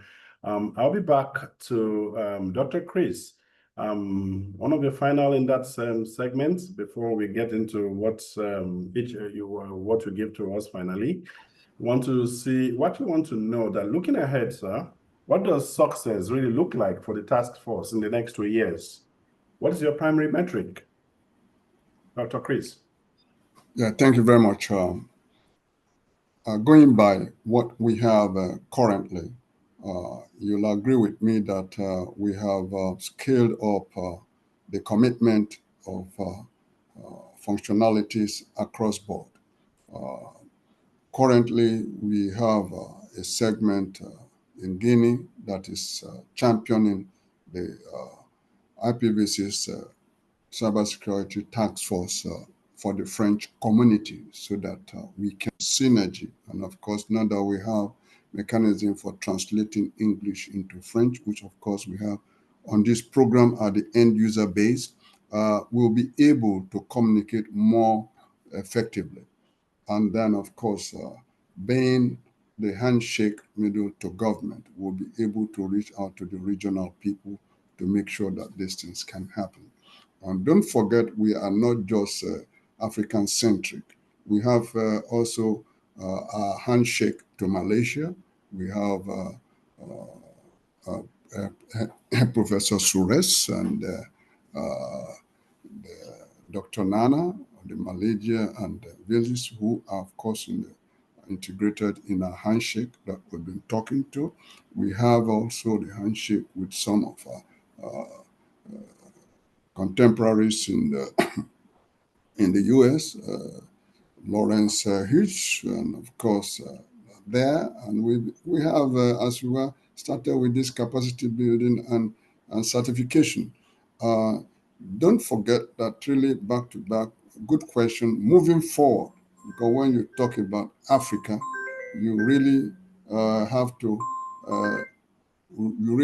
to mass up the population. And of course, the density of this continent is mind-boggling. And of course, the representation of women and the girl child are there. We must be able to integrate them. So what we have done, and of course, back to back, we have a committee that is looking at Africa IPv6 champion pageant, for going for the closure of 2025-2026, so that each region, will be the awareness backbone for women to come and speak either in local language or whatever would understand by IPv6, holding the kids along, to dialogue, ask questions and whatever. So the pageant, as it were, we have moderators, we have inspectors who will now, augment, all those things based on the metrics that have been drawn up to be able now to integrate themselves. Going forward also, these are what we are doing also involves some mechanism of financing and all those things. So we have regional empowerment where we can now create a sort of a sponsorship bouquet for them to be able to actualize, regional programs nothing stops us now by doing this conference, regional conference by regional conference, in quarterly basis. So we have a lot to be able to deploy, and we call all African eggheads and collaborators and friends, to be able to assist us in moving this forward. Thank you. Thank you so very much. Significantly, before I close, let me also appreciate the extraordinary commitment of Dr. Dorothy Gordon. She's been there for like decades, all the while. Professor Latif Ladid, they've been there all the while. And we want to ensure that, they continue to collaborate and empower and inspire us, going forward. Lastly, we know we have an egghead in the house, my very good friend Olushola Teniola of the fame of Phase 1, and of course he's a member of IPV6 that we can drink from his wealth of knowledge. And of course, I'm sure he has a significant role to play driving this movement forward. We also appreciate Nihiola, we appreciate our Hyundai from Morocco, who has been also some of the inspirators of this movement. And of course, we know when we talk about honor, giving honor to whom honor is due, I think the bouquet of honor goes to my very good friend, and I call him my son, Amos Emmanuel, who has been the sleepless giant in the house, making sure that we can deliver this to the world. Thank you very much, everybody, on behalf of co-founder, Professor Latif Ladid. Thank you. Thank you so very much, sir. We are done with this session. This session actually wants to just close with a comment on just one piece of actionable advice. If I pick on Mr. Jake, what piece of actionable advice would you want to give every network and security professional? Like, I'm into software, and some of these things I imagine, and several practitioners in these fields, even engineering, are looking so strange. What actionable actions could you want to offer, Jake? I think just the one major rule, I think we're probably all familiar with it too, but always keep in mind, just try to keep things as simple as possible. Don't add complexity. Don't try to overcomplicate things. Just keep it simple, which is not actually always the easiest thing to do. It's sometimes the most difficult thing to do, but keep it simple, keep the system separate, and yeah, that would be my advice. Thank you. Thank you so very much. And Professor Magistu? Thank you. The one piece of actionable high impact advice I would probably give would be IPv6 deployment could be expensive, but ignorance is more expensive. So IPv6 is no longer a future tech. It's live, and attackers know it already. So the fastest way to stay safe is to gain visibility and build skills now. We don't have to wait for tomorrow. Thank you. Okay, thank you. I want to bring back my co-moderator, Temitope. Please, an actionable thoughts. Yeah, so I hear everybody talk about training, capacity building, and Excellent. the youthful exuberance that we have in the country. 3MTT is trying their best, but I feel we should do more. And there's a whole lot that we hear about the Yahoo boys all around. Let's begin to see how we can redirect their focus and how we can make them more digitally inclined and more positive. Thank you very much. Merci. I wish to also bring at this closing point, Mr. Musa, also on the moderation team, your thoughts? Monsieur Musa, est-ce que vous êtes là? Monsieur Musa? Okay. All right. I can see Musa. Your thoughts? Okay, I'll bring back one of the backend activists, Nilola. Actionable thoughts? All right. So for me, it's been a privilege to be part of, the committee to come up with this first seminar, and summit. And I know that this is going to be the beginning of greater things to come out of Africa. Just as we're looking at building our own, AI, building our own IPv6 in our own way, in our own understanding, to resonate with how things are being done in Africa. And of course, Africa being the, emerging market to look at right now. I'm super excited to be part of this. And just to say that awareness is key. We need to start training and retraining so that we can attract, our resources that have gone out to the West to come back to Africa and build Africa to be, not just a continent, but a continent that you can, that will build, digital footprint for the world. Thank you so much. I appreciate you. Thank you so very much. And back to Dr. Chris. About 2 weeks ago, Mr. Chris, are you on the call? Yes. Excellent. Yes. 2 weeks ago, we had an opportunity of engaging with some of my stockbrokers. This is a fresh and a new community of ICT consumers at the stock exchanges across Africa. And I'm sure some of those security concerns you heard, what is actually the area, and perhaps your last comment too, what is the actionable goal so that some of these financial institutions or even other sectors could also benefit from what IPv6 Cybersecurity Task Force is doing, sir? Thank you once more, Emmanuel. I think the most important aspect that one has noticed is the disconnect. That's right.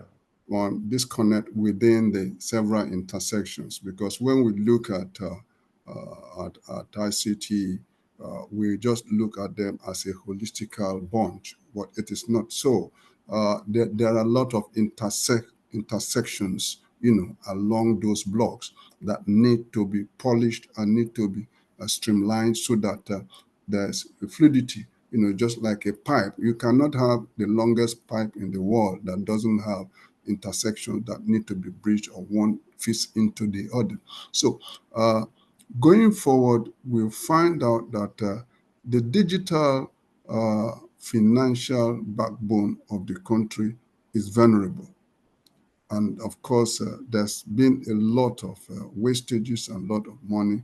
One, because of infrastructure understanding, the legacy instruments of the infrastructures, the issue of non-adequate flexibility and synergy within the workforce, which are talking about skill enhancement, training, and whatnot. And of course, the urgency to coordinate, for seamless activities and to respond to customers' need.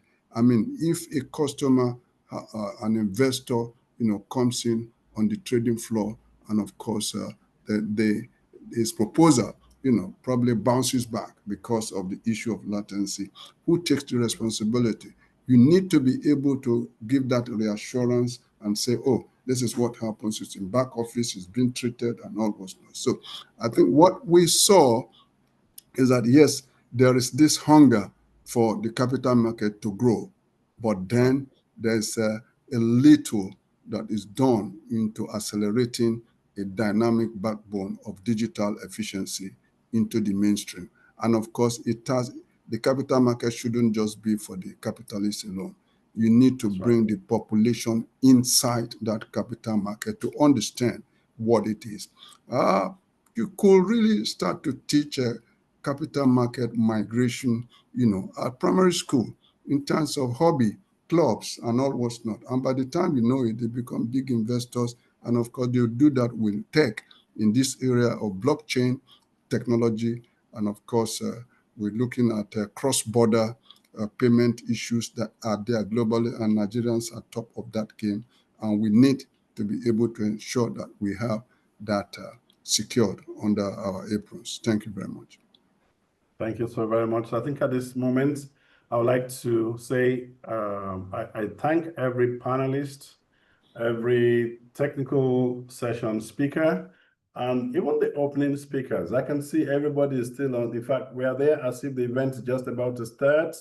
From Dr. Dorothy Goddins, from there to Frank and Nati, from Jack Jones to, my co-moderators, and even architect Pier Paolo Saporito, president of OCAM, and the organizer of the Info Poverty World Conference at the United Nations. Everybody's there. I can see Sirisha, Professor Zalem, everybody's still staying as if we're just starting the event.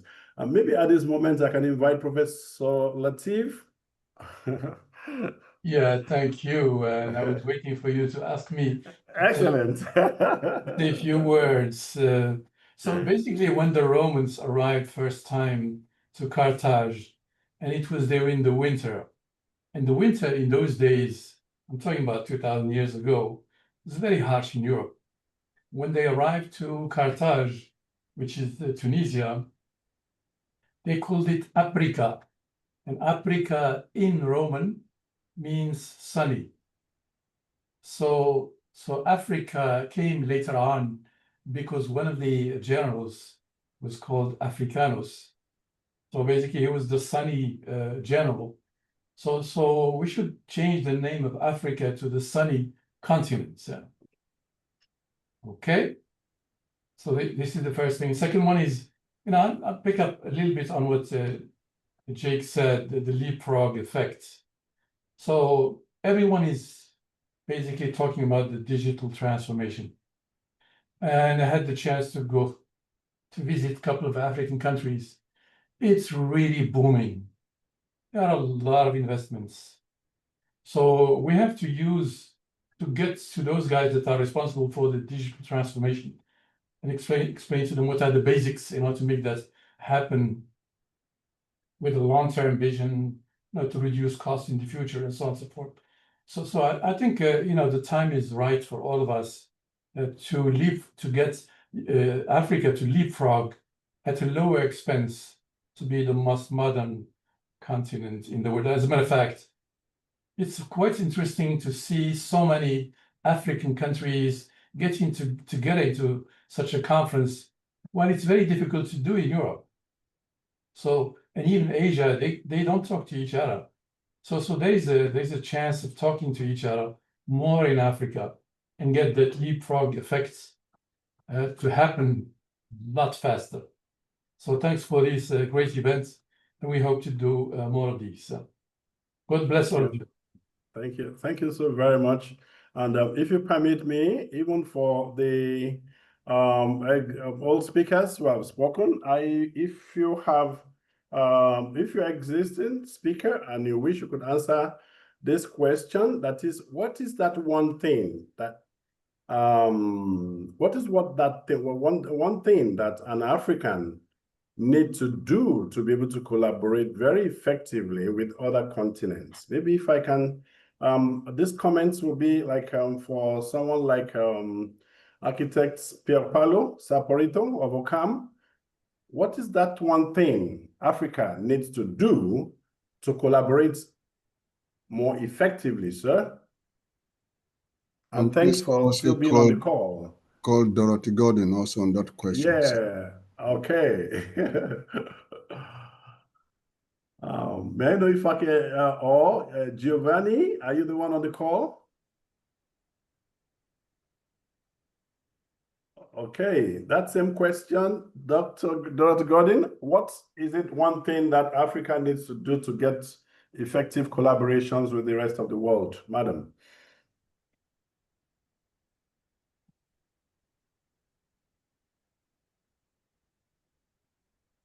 Okay. Can you hear me? Excellent, excellent. Yeah, I can hear you. Okay. And congratulations. On what? we just got an extension on the World Summit deadline. Oh, really? Oh, yeah, till the end of September. Oh, no, end of September was always the deadline. Anyway, all right. I think that you cannot collaborate until you get your house in order. Let me be very frank. What worries me most is the fact that we do have institutions at the African level, the AU, and our regional economic bodies that are not paying enough attention to the importance of this area.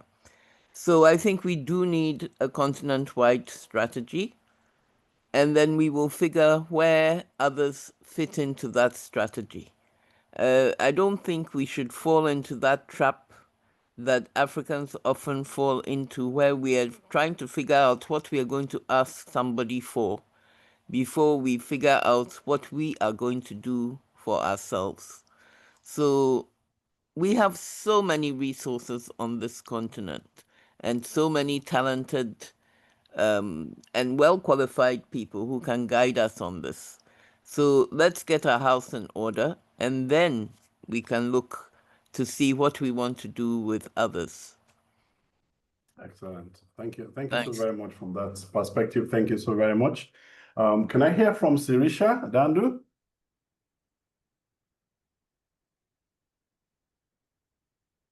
Sirisha Dandu.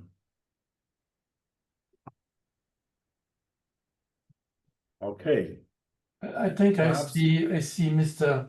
Zian, who is the chairman of the IPV6 Council in Morocco. His Okay, mic is up. okay. Please, you can just unmute. Let's just know what Africa needs to do to collaborate more effectively.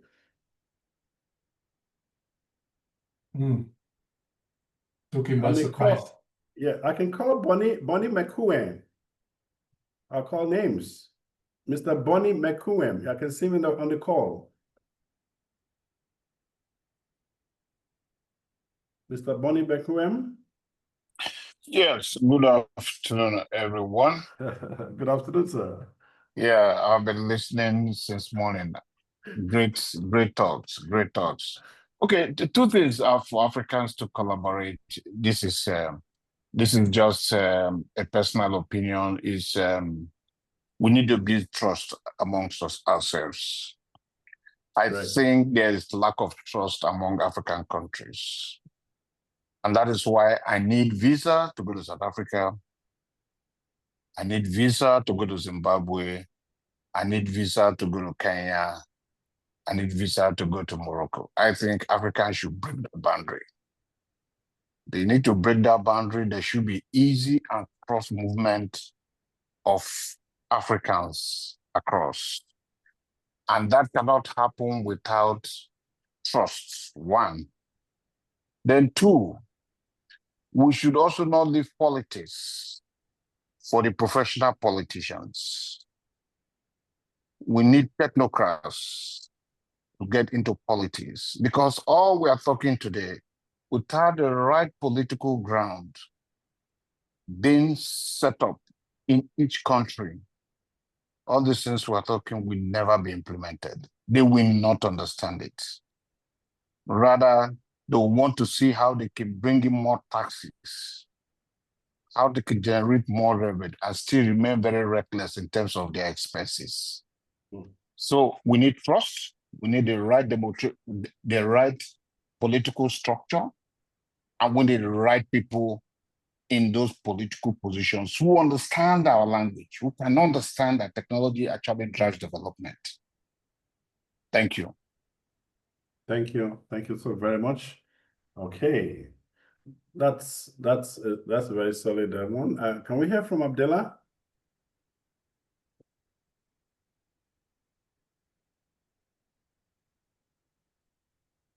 Or someone else? Let me speak with the West African IPV6, Frank Anati.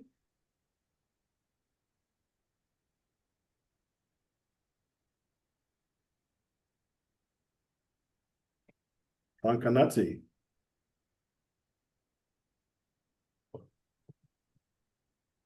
Okay.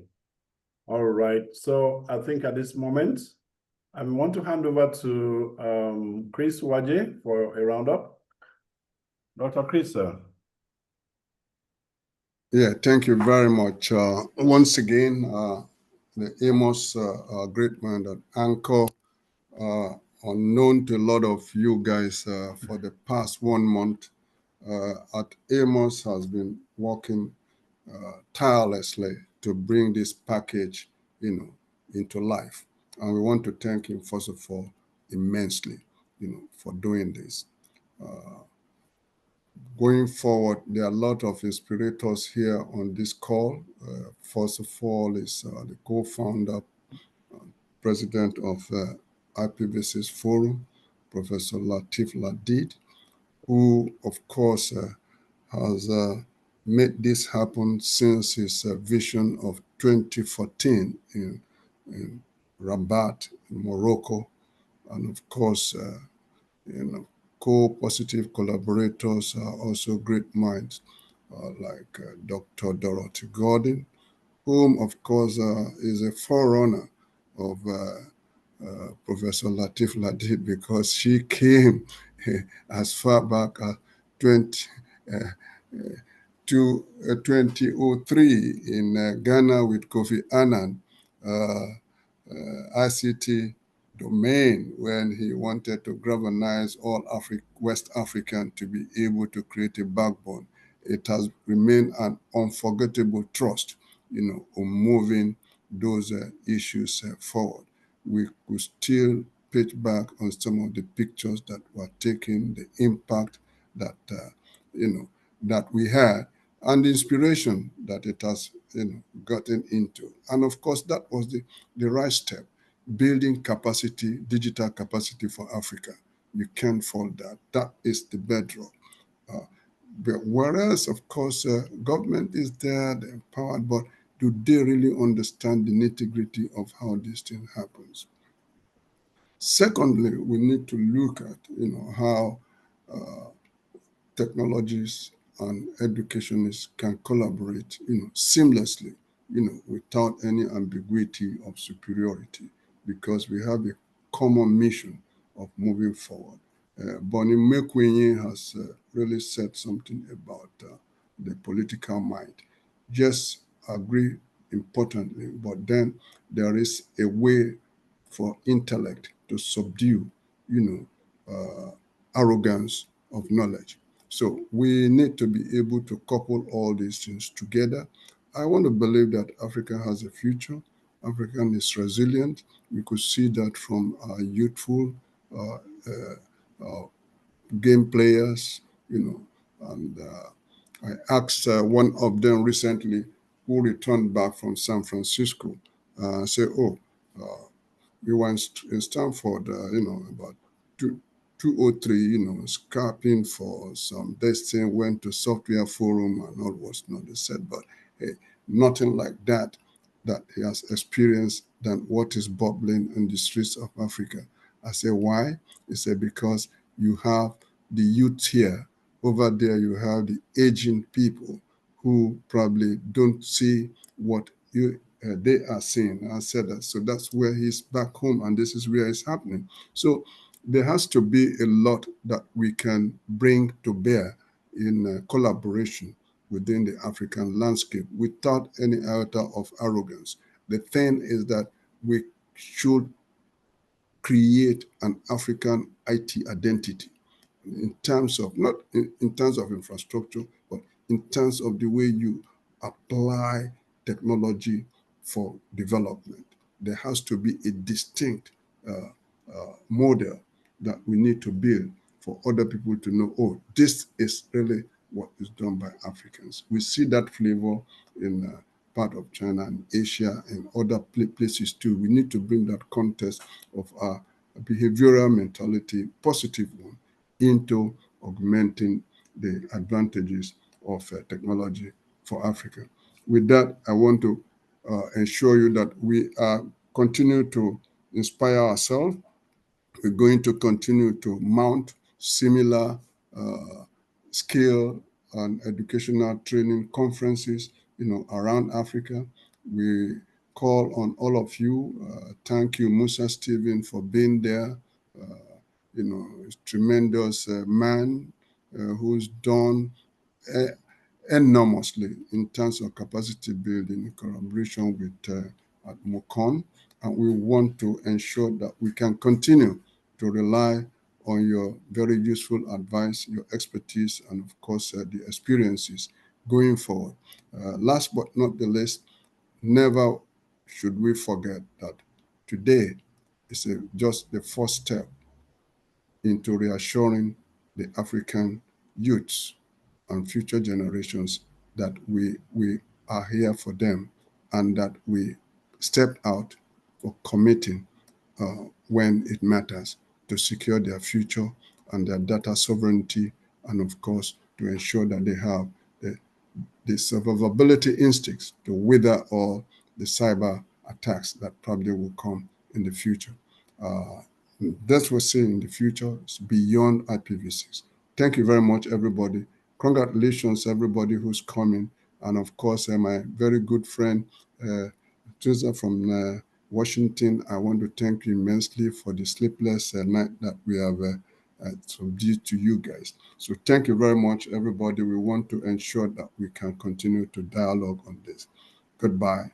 On behalf of the founder, Professor Latif Ladid, and the executives and regional coordinators of the African IPv6 task force. Thank you, Chris. Have a great day at your place. And we'll talk next time. Thank you very much. Take care. Thank you, sir. Okay. Goodbye, sir. Goodbye. Goodbye, Stephen, Usman, Farouk Abdullah, and all my Ali Rusani, Bolanle Jimo, Admin Dea, everybody, Frank Nati, Abdullah Zain, Oman, Abdullah. We appreciate you guys. Pius Ubetwe, and all of the guys who are there. Yassi, Luzia, and a lot of them that and awesome. Can't mention just everybody, but you guys are very appreciated. Well done, well done, well done.